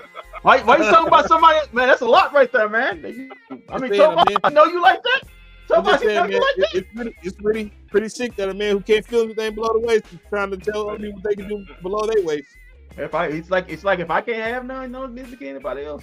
Yeah, you try to take everything away. Women too. You can't do nothing with your stuff below the waist either. That's how they normally do it, bro, out here in the streets. If I can't have it, you can't have it either, bro. I'm sorry. Nah, man, how we feeling, guys? Oh, we're doing great. Man. Doing great. Doing wonderful. Yeah, me too. Walt finally won his Klay Thompson sweepstakes. He finally kept that lottery ticket in his pocket for the last 5 years. And by God, that thing hit. Have y'all seen the movie Acrimony? They're doing this, like, the Tyler Perry movie Acrimony. He was like, baby, my ticket finally hit. My machine finally hit. She's like, yeah, but we're kind of broke right now. He's like, no, it hit for millions. That's Walt out here in the street. In fact, Walt's walking out here, crotch spurs, knocking over tables with his hands in his pocket. I'm just saying. I'm probably going to jump in the pool. I'm going to go jump in that pool on 4th of July. Don't do it. Jumping right in the pool. 4th of July, jumping into a pool. I'm sorry, Walt. Yep. Don't do it right now. Save it for Mavericks opening day, and then we'll be having something. And the reason why I say that is because, well, if we do it then, the weather will be cooler, and you won't be jumping into a hot tub or jacuzzi. Because how hot it is in Texas. It's supposed to be good. Well, Vash, I'm gonna give you the floor real quick because I want you to tell us, me and you talked earlier about, telling people at home how you felt about what went down today. I was quite ecstatic, just like at the house, milling around, and all of a sudden I look up and I see that Klay Thompson is signing with the Mavericks. And then what we saw yesterday, that of course, Paul George is on the move, Chris Paul is on the move. These guys in the West are on the move. Oh, look, the West is getting better. And then KCP is on the move. And I'm like, well, damn, Nico has to make a move. And then we saw a few days ago, 2 days ago, with the addition of Quentin Grimes and guys like that, and the Najee guy. If you haven't watched tape on the Najee guy, just We remember did. We Derrick Jones Jr. just showed film on Yeah. him. Hold on, I'll put it back up. Yeah, just remember Derrick Jones Jr. was a defensive guy, and also started to find his stroke when it comes to the outside shooting. But man, like the Najee guy, bro, and then Quentin Grimes, and then you go get Klay Thompson. I mean, Nico is right now in his bag like Kyrie was before the Boston series. Okay. Oh, there go Walt. I'm here. Oh, hold on. I'm about to put the what's the name up? The Najee Harris clip up. But yeah, well, while you're doing that, I mean, like I'm just kind of proud of what Nico is doing. This is how you build and try to win every single year. This is what, okay, bear with me for a second. This is what Will McClay is for the Dallas Cowboys. Nico just doesn't have that owner behind him breathing down his neck, or his dad or the son breathing down his neck going, hey, you can't make that move. You can't make that move either. Nope, we're not paying that guy either. Nope, in fact, you can't do your job. We paid you to do your job, but nope, we're not going to let you do your job. That's what the Mavericks are not doing with Nico. The Mavericks are going, hey, do your job. We heard good things about you. Mark Cuban has told us good things about you. We think you're a stand-up guy. Go do that. You got us to the championship in our first year as owners or governors or whatever you want to call them. So I think that the Adelsons are allowing Nico to go do his job, and damn it, Nico has done a damn good job in his first 4 years. Man, I'm telling you right now, Mavericks fans should be happy and ecstatic because what this dude is doing, he's willing a championship to Dallas, bro. And there's no ifs, ands, or buts about it. He's doing that job right now. Yeah, Right. sorry. But Right. yeah, I mean, the man is like spreading his jelly across the NBA, and everybody wants to play with Kyrie. Everybody wants to play with Luka, and now people want to play with Klay Thompson as well. So let's go, Mavs. Yes. Yeah, somebody said they show a picture of KD vibing at Drake's house right now. All right, you better be careful before that. Come on, all of a sudden people start getting flashbacks. KD better be careful. KD better be careful. Well, they got Rick Ross. They got Rick Ross ass whooped. I said it to you. They got Rick Ross ass whooped in Canada. He went over there trying to play that. They said, "Oh hell no, you lost your mind. You ain't finna go over here in Canada with that." So what? You are not about to. So Tobias, we was at we me and Walt was talking. We'll get your comments on it. We was talking about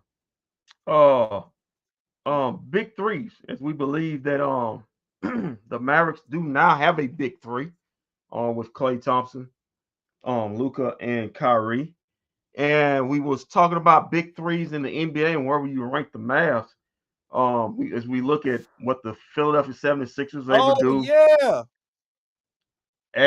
Adding Paul George. Let's get Vosh's thoughts on that. You got the Knicks with Jalen Brunson, Mikal Bridges, and whether you want to say Julius Randle, OG.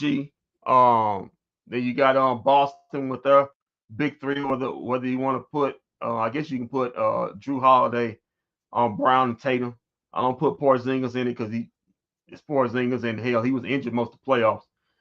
Then you got OKC with their big three with Chet, Jalen, and Shea. Walt seemed to think Rudy Gobert is part of the big three. I don't know, but I'll go with him on that one with Ant and Cat. Also, you got Kate, you got Phoenix with their big three. Who else, Walt? Milwaukee. Who else? Milwaukee with their big Celtics. Three. Pacers. Pelicans. Pacers. Nuggets. Spurs. Pacers. Nuggets with them. So if you want to rank them, I mean, Walt can go through them again. I mean, if you want to rank, I'm ranking Chicago number 1 with Kobe White, Chicago. Zach LaVine, and DeRozan. I'm doing a bit. That's a bit. Yeah, I'm gonna say that I know. DeMar DeRozan said I'm out of here after Yeah. they got when he got DeMar DeRozan gonna be on Big 3 on somebody else's team. He said, Yeah, in the Big 3. How about that? No. Oh damn. He might be a Laker. He might be a Laker. Oh, you got something? No, I said he might be a Laker. What I would just add, the league. Okay, so the league is going away from super teams. I appreciate people for that. Sorry, LeBron. Your super team strategy failed. So now everybody's three. I would say the more like the Clippers super team strategy failed. Yeah, no, both teams in LA super team strategy. Yeah, both. Yeah, there you go. LA, the city of LA, your super team strategy didn't work. Although LeBron did get a championship out of his. The Clippers, you didn't get anything. You got it the bowl. Yeah, most people count that. The bubble. It's like, so yeah, he got an NCAA championship in the bubble. All right. So don't do that. people, Tomas, you can win. Anybody gonna win that championship? All you had to do was cough on somebody because of COVID. Nobody know what the hell was going on. Man, nobody got COVID. Nobody got COVID while they was in the bubble, man. Tomas, LeBron said he coughed on Jimmy Butler. Jimmy Butler fell out. Damn, I got it. Lou Williams fucked that whole thing up. I really do think that Lou Williams fucked that whole thing up. Yep. Lou Williams when he went to get them wings. Yeah, little Pepper Lou. No, so with that being said, like I mean, I don't see Clay being part of a quote unquote big 3, even though Clay's gonna give you 18, 19 a game easy. His 18, 19 gonna be real easy because nobody has to work hard. If you're Clay, you don't have to work hard for a bucket.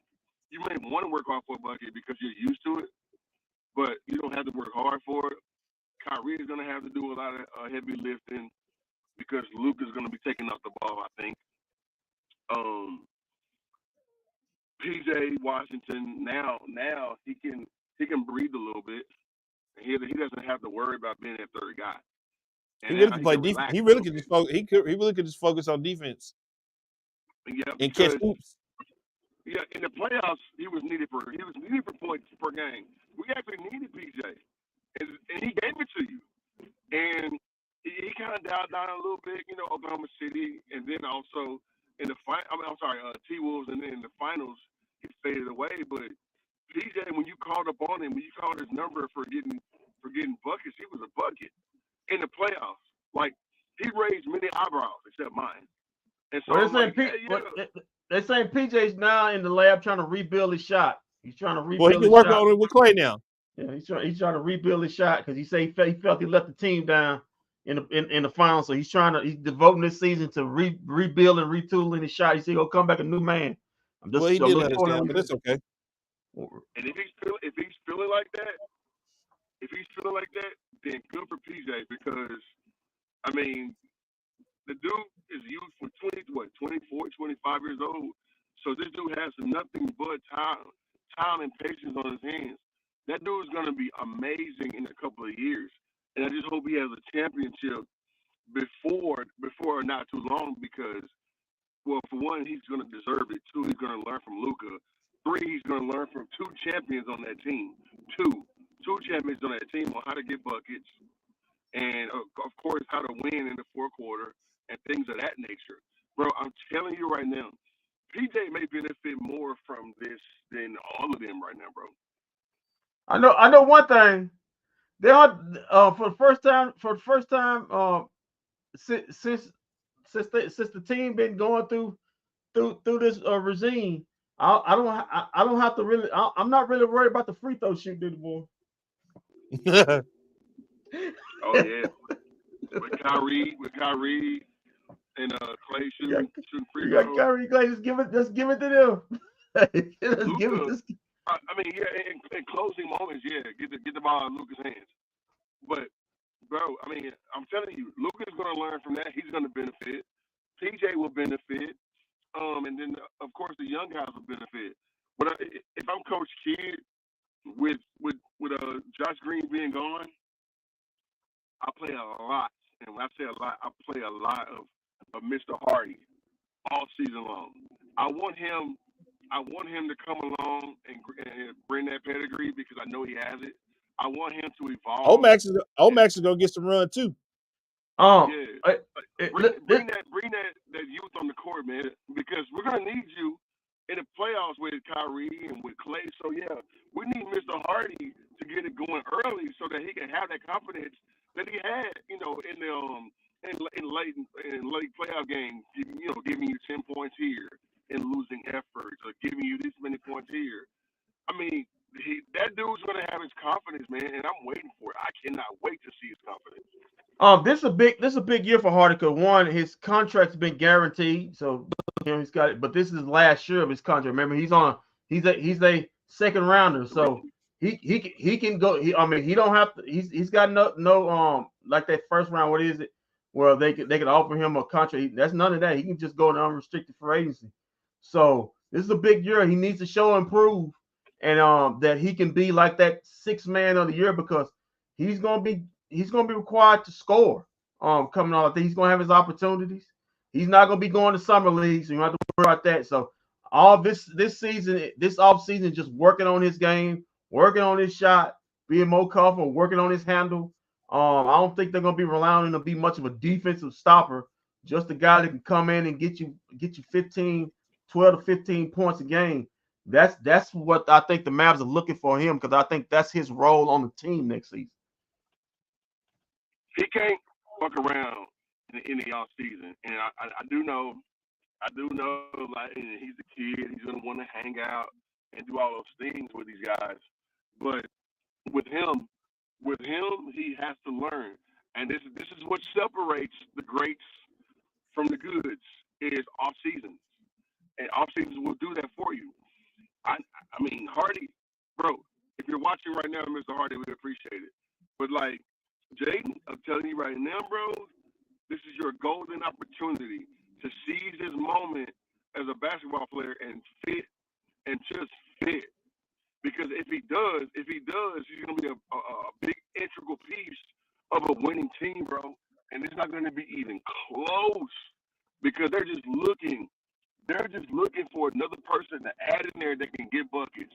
And I'm telling you right now, the Mavericks are in a perfect situation to where they can just add and throw dudes in at any given moment to go get a bucket.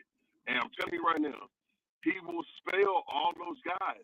He will spell all those guys and keep them fresh for the playoffs. Right. Yeah, but like now it's gonna be big for him now, but I think it's gonna be big for him even. But it's also gonna be big for Omax. Second year. He's probably gonna spend a little more time in the summer league. But he's got a chance to, to play for some minutes and like I said it, be that match replacement, that big wing, because Omax is a big kid, right? 6'8", 6'9", something like that. So be that big wing that can play 1, 2, can play 2, 3, 4s, and probably be a small ball 5 if he develops into something. So I'm looking forward to seeing how he develops, how he contributes to the team next season. So like I said, the Mavericks got some interesting pieces going forward, not just veteran guys, but young guys also. So they got a good mixture. A little about lost vibes. We got a good mixture of young and old guys who could play. And so it should be super competitive going into the training camp. And I'm interested in looking how summer league gonna look too, man. I don't think Derek Lively's gonna be playing. I don't think like I said, I know because he fulfilled his 2 years. Jaden Hardy's not gonna be a summer league. But seeing what Omax does, Jaden Hardy should be in summer league. Yeah, but he's not. He's fulfilled his 2-year option. But Omax will be looking forward to seeing how he develops. That's coming up in a few. So there's super things to be competitive, be happy about going. He's back for the future and also for the Mavericks concern. Okay, so yeah, we got you. So this list just came out. We still got 4.4 remaining of the MLE, and I'm gonna read you some names, guys. Tell me if you would spend it on them or not. Okay, so for MLE guys, we got Spencer Dinwiddie. Oh, I guess that's enough of Vosh. Kendrick? No, I think unless he had his time here, I think it's pretty much. I think he's a wash, man. He's listen. We know he comes. He gonna think he's old minutes, and there's no minutes here. You gotta have if you're gonna get a guy, you got a guy gonna have to be accepted. You know, may not get him a lot of minutes, and I think Spencer Dinwiddie, as we've seen throughout his career, he's a guy that thinks that I should get minutes, so wherever I'm at, even though I may not deserve them. But especially coming back here, so I'm a no on that one. Okay, Markelle Fultz. Yes. Yeah, but like I said, it goes again with Spencer Dinwiddie. Where's the minutes gonna come from? But he's a good get. But he's a good get. But I think I think he's gonna be commanding more, getting more from someone else. Somebody's gonna pay him a little bit more money. Gary Harris. I like Gary Harris too. Hold on, Gary, scratch Gary Harris off. He just signed back with Orlando. Okay, scratch Gary here. Oh, a guy. LeBron, one of LeBron James' favorite. Till he traded him. Talen Horton Tucker, THT. I don't think man, come on, man. do we really want to go through this again like we did with Grant Williams? We saw listen, man, we saw what kind of shape Talen Horton Tucker was in last time he played, man. He was with Utah. He was in terrible shape, man. That dude had rolls everywhere. So I mean, come on now. That's a no. That's a no. Yeah, Monte Morris. Wait, that's the point guard? Monte Morris. Yes, that's a good get. He's a guy who's older guy. He knows his role. He's a guy who's a vet. And when you need to come in and give you a maybe 5 or 6 minutes if somebody's injured, yeah, that's a good get. And last but not least, we could be looking at a reunion with Dennis Smith Jr. Oh, that's a very high yes to me. I have a problem with DSJ before he left. I met him, to be exact. So he was a cool dude. Yeah, man. Rick's not here, and like I said, he's a defensive guy. He's kind of getting stuck. He knows his role in the NBA. He's a defensive specialist. He's a guy who can still get to the basket. He's never gonna be a shooter, but he's a guy who can distribute, get to the basket. He's a vet guy. He knows how to play in the league now. He knows what he is and what he's not. Good defensive guy. I would love to have him a reunion back here. He knows the organization. Well, he knows the Dallas, but organization probably changed. But he'll be a good get. He'll be a good get, man, if you can get him. I'm a hard yes on that one. He's like a Steve Blake with hops. Okay. Yeah. Yeah. Okay. That's a good one. Okay, so then after we get there, now we go to the vet minimum guys. Okay. Hold on. Get back here. All right, so your vet minimum guys are at the top of the list, Patrick Beverly. Oh, no. Patrick Beverly, too much into Patrick Beverly, the Corvette. I mean, you don't want a Ferrari? Yeah, the Ferrari. Yeah, I don't want. Yeah, Ferrari? Yeah, I don't want a Ferrari burning alive at 180 miles per hour into a tree. Porsche guy, huh? Yeah, man. Listen, when it got through the basketball at that lady, did turn around and said, "I don't talk to you unless you've been subscribed to the podcast." I was done with that. Yeah. That's a no. That's a no. I don't know. You know what though? I'm thinking like he could be humbled by his teammates. He ain't gonna be humble. That's Patrick Beverly. He ain't gonna be humble. Yeah, he got point, Raj. He ain't gonna be humble. His teammates gonna whoop his ass in practice. From Luka to Kyrie, they gonna burn. Well, hold on, Tovar. They may whoop his behind, and then he may go for the knee like he did Russell Westbrook. You don't know what's going on back in Beverly Hills. What he feeling like? I mean, who wouldn't at this point go for Westbrook's knees though? Yeah, but but hold on. Kyrie may be cooking him, and then he may say, hell, and just sit up there and go for the knee. And then they said, what you gonna do? He wouldn't do that. He wouldn't do nothing like that. I'm sure. I didn't think he'd throw a basketball at a fan's head and ask for it back and throw it back at it again. And then somehow, don't talk to me about your fans. He did. Those Minnesota and Pacers fans are horrible. And yeah, they is. He was all big and like wearing a cutoff shirt. I think that I think it was justified. You never know what the fans think. He may be just about throwing at him, but he missed him and hit the female. That was the problem. She probably talking shit to him. It don't make no difference. That's a white. You ain't gonna win. You ain't gonna win that. Yes, she clutched her pearls when that ball came flying at her. You ain't gonna win that. You ain't gonna win. She clutched her pearls real hard when he threw that ball at her. Especially this day and time, you damn sure ain't gonna win it now. Well, if you don't want a Ferrari, how would you like a return to the island? Because Reggie Bullock is next up on the list for a veteran minimum. He won't get any play time if he was back. He would not play on the court if he was back. So what you want? 2 Marquise Morrises? You want 2 Keiths? Guys just hey, he could be on Theo Pinson's podcast. You know, he have a podcast.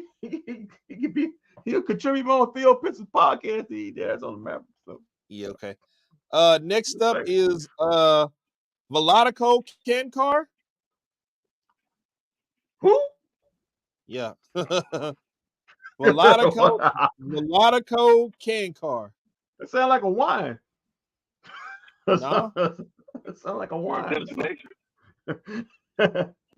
He was a Denver Nugget this past year. Is that a white wine or a red? Played in Slovenia with Luka. Oh, Kankar. Yeah. That's what you're talking about. Yeah, Luka guy. Yeah. Didn't he have a devastating injury and took him out? I don't know, but he had a season bad knee injury that took him out. So I'll pass on that. Next up, Robert Covington. Oh. Yeah. I can use he's a big wing. Definitely. 6'8", can play 3, can play the 3 and the 2. Sometimes he can play a small off. Like, I'm hard yes on that. To me, he's a poor man's Norman Powell. To me. Yeah, he can play 3s, defend 3s, defend 2s, and sometimes defend 4s if you bit the right matchup on him. So yeah. Yep. Okay, I guess this next one is Kyra Lewis Jr. Kyra Lewis Jr. I don't know. Yeah, he played for the Pelicans. Okay, well we'll scratch him. Next up is Kyle Lowry. He's washed. He's washed. I saw. That's a waste of money right there. Yes, sir. I saw him in the playoffs against New York. He washed. He should. He should be coaching somewhere. And last but not least, we already got his brother here. We can get him too. We can get the real goon of the family, Marcus Morris. Tobias? Yes. You want the twins? Yeah, Yes. Yeah, I'll take it. You gotta listen. I love Keith. Sorry, Luka, but yes. I don't think Luka got no problem. I don't think Luka got no problem with that. He ain't got no problem with that. Listen, you can't have enough Morrisons. The Morrison twins, have they ever played together in the league? Yeah, when they were in Phoenix. Oh, they did? Okay. Yeah, man, everyone have a reunion. They last go around in the league. Let them have a reunion. I'm a hard yes on that. Yeah, I remember that because Marcus got mad because they traded his brother. Okay, we can't trade neither one because the other one will get mad. So once you it's a package deal. It's a package deal. So if you think about trading one, you got to trade both of them at the same time. So just think of it that way. Well, I'm a hard yes on that. I'm a hard yes. Okay. Now we don't need centers, so you can rule that out. We don't need centers. We good on centers. Back to Vosh about the big threes in the NBA. Vosh, I'll just run mine down for you real quick. So number one, I gave number one to the Celtics. with Jaylen Brown and Jason Tatum, and you can plug Giroux in there. You can plug Derek White. You can plug Kristaps Porzingis. I only went with them because they're the champs right now. Number 2, I gave to the Dallas Mavericks with Kyrie, Luka, and Clay. Kind of homered that one up a little bit. Number 3, I gave to the 76ers with Tyrese Maxey, Paul George, and Joel Embiid. Number 4, I gave to the Denver Nuggets. That would be Jamal Murray, Michael Porter Jr., and the Joker. Number 5, I gave to the New York Knicks. Very interesting. I believe in that big three. That big three consists of Jalen Brunson, Mikal Bridges, and you can substitute LG Anunoby, or you can put Julius Randle in right there. Number 6, I gave to the T-Wolves. That would be Ant, Rudy Gobert, and Cat. Number 7, I went with OKC. And remember, I said, Kendrick, I won't fight you on either one of those if you flip those two. If you flip those two at any point. OKC and the T-Wolves. Number 8, I got the Pacers, which would be Halliburton, Pascal Siakam, and Miles Turner. 9, who did I give? 9, I gave to Milwaukee. Dame. Damn. Dame. Shots fired in Milwaukee. Giannis and Chris Middleton.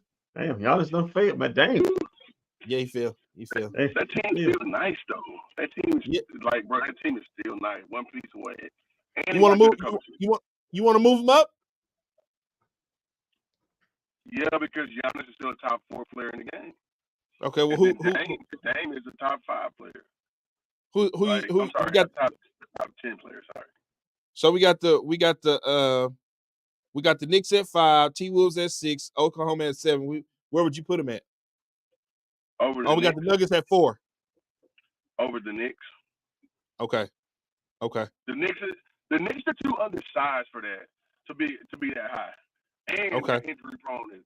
You know what, Vosh? I won't fight you on that. You know what? You're actually right. I'll put Milwaukee at number 5 and put the Knicks at number 9. Don't tell Kendrick Perkins that, man. He got them win the championship. I can do that. I can do that. Number 10 is a team that failed miserably this year. That would be the Phoenix Suns. Number 11 is the Pelicans, which would be CJ McCollum, Brandon Ingram, and Zion. Brandon Ingram might be getting trouble. Whoa. Do you need a breaking news sounder?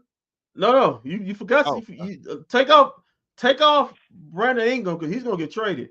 Yeah, that's what I'm saying right now. I'm saying right now. No, but hold on.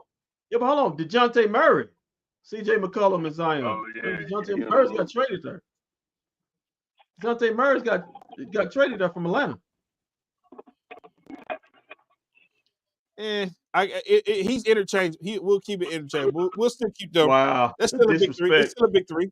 It's still a big three. And then last we got the Spurs big three.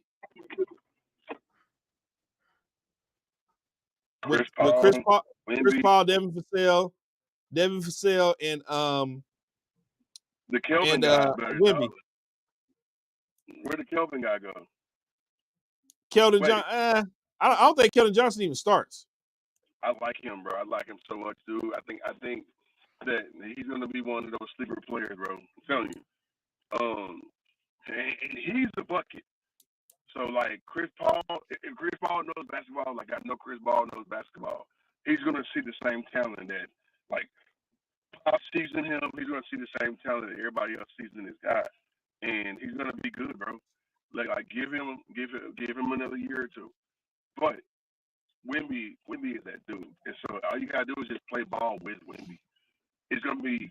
I mean, it's fairly easy to play ball to play basketball with Wemby. They just gotta figure it out, and I think that Chris Paul will help them a lot when it comes to spacing, the mental part, and he's the coach on the floor because Popovich is gonna get caught up in his politics for the next 4 years because 2016 is about to happen all over again.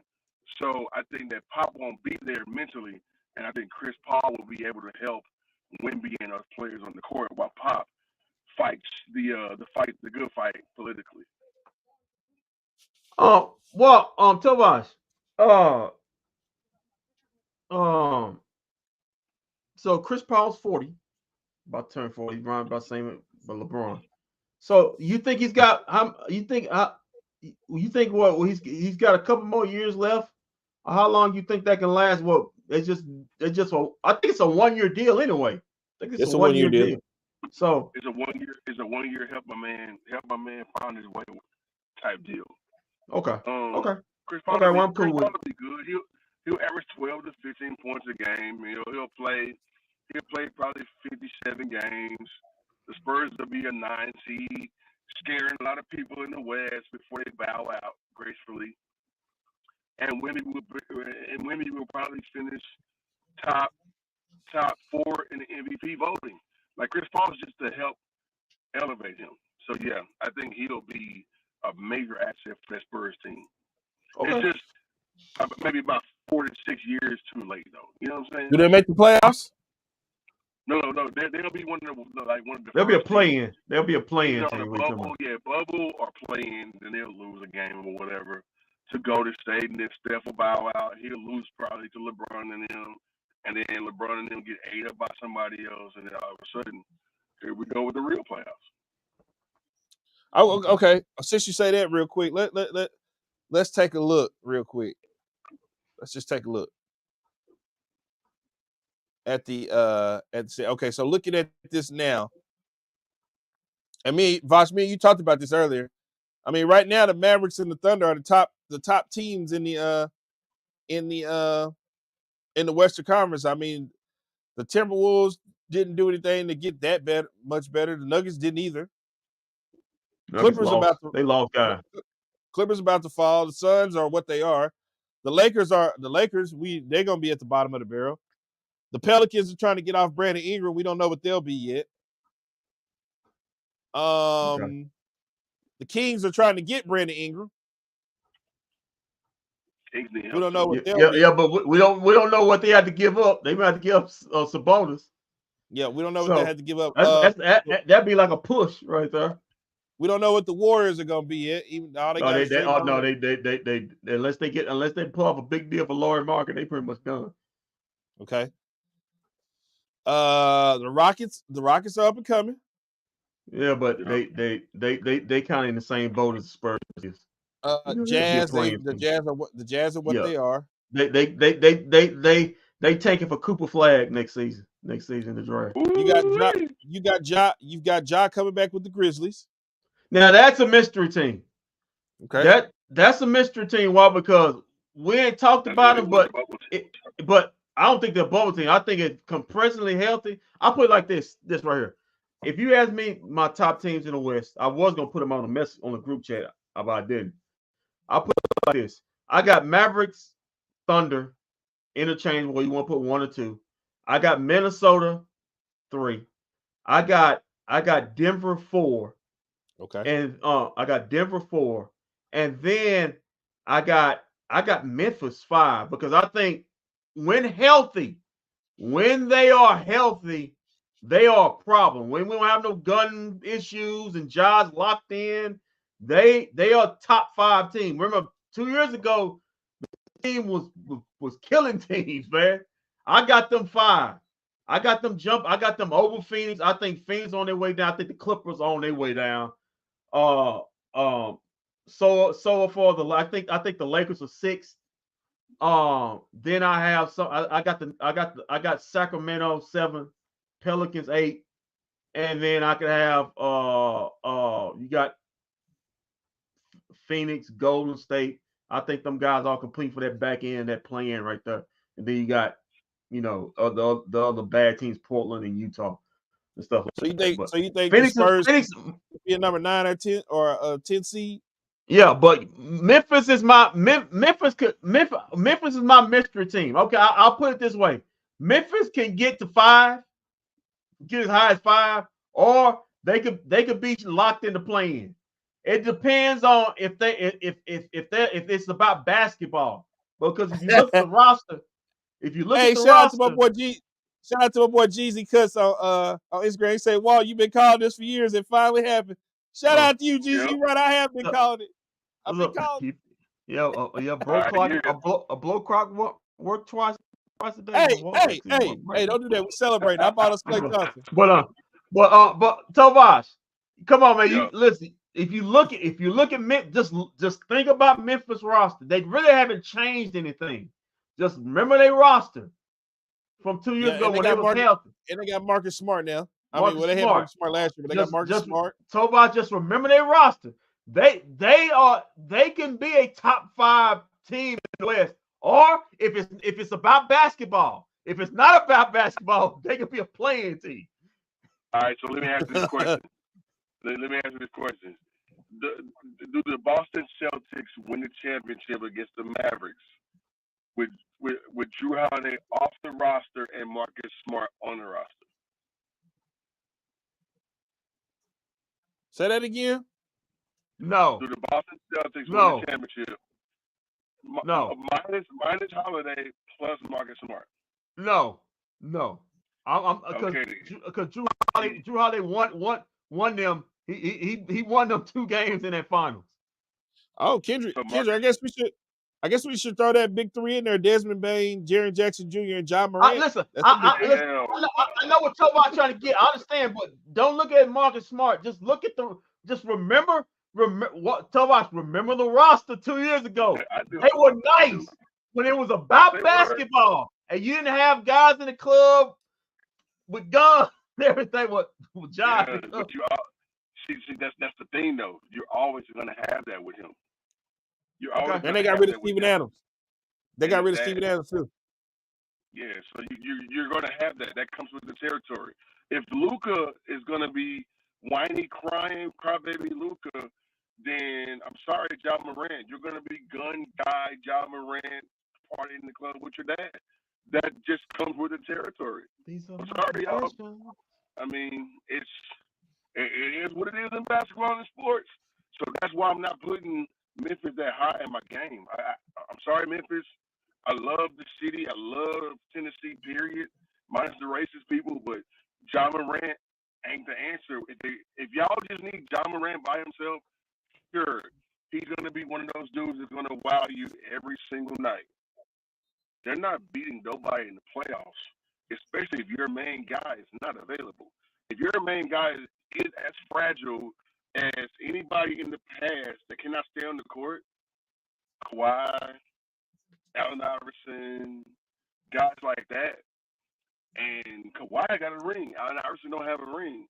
And I'm sorry, but John Morant falls in that category of not available because of shenanigans. He falls in that category of not available. He gets hurt a lot because he fly all over the place and land on his hands. Everywhere. I mean, Derrick Rose too. I'm sorry, he's gonna be just as fun as Derrick Rose was. Just as fun as Derrick Rose was. He's on the Memphis Grizzlies too. Same team. They all 3 of them. I just named them: Allen Iverson, Derrick Rose, and John Morant. The same body style, the same kind of game, explosive but little. And little niggas don't last long in the game, bro. They break down. So yeah, I'm sorry. I just put it out there. If it's about basketball without the minds distraught, I just put it out there. Hey, I won't fight you on it. Okay. I'm gonna fade the black because my stupid ass phone ain't working. So yeah, we gonna pick this up and continue this in the group chat. Yeah, cool. All right, yeah, we about to end it. We about to end it anyway. I just wanted to throw it out there. But thank you for joining us. Thank you for joining us, Vosh. All right, so. The Wings are not doing too hot right now, Kendrick. Yeah, man. Hey, man, there's nothing wrong with that. Not a good night in Seattle. There's nothing wrong with that, man. It's okay. It's gonna be all right in the end. Yeah. It's gonna be all right in the end. Now, some people may not make it to the end, but it's gonna be all right to the end. So, if you had to speculate, who would you be? Who's gonna make it? Who's not? Who would you think? Her last name starts with a T. Tierra? Nah. A little high up in the chain, a little high up in the chain today. Oh, okay. So yeah, but good days are coming. It just ain't gonna happen this year, but good days are coming. Sounds like you're referring to the coach. Yeah, if the shoe fits. Sounds like you referred to the coach. If the All if the right, man. orange slushies fit. So just stay tuned. We'll let you know when we be back on. We'll post about it when we coming back on. But right now, free agency is pretty much is a go. Summer league is going to start in a couple weeks, so we definitely will be back on during summer league. Yeah, check out my my threads and my Twitter. If anything pops up, I'm pretty sure gonna log it down. Any free agency movement, whether it's the Mavericks or anybody else around the league, I'm on. Yeah, we still we getting ready for Cowboy season and stuff like that. But we definitely let you know when the next time we'll be back on. As we also are preparing to switch studios, so we got a little bit of a lot going on in the month of July, but we definitely will be back on here pretty soon. So until then, keep your feet on the ground, keep reaching for the stars. Always do what's best for business. If we don't see you around, then we will see you around live pretty soon in the next couple weeks.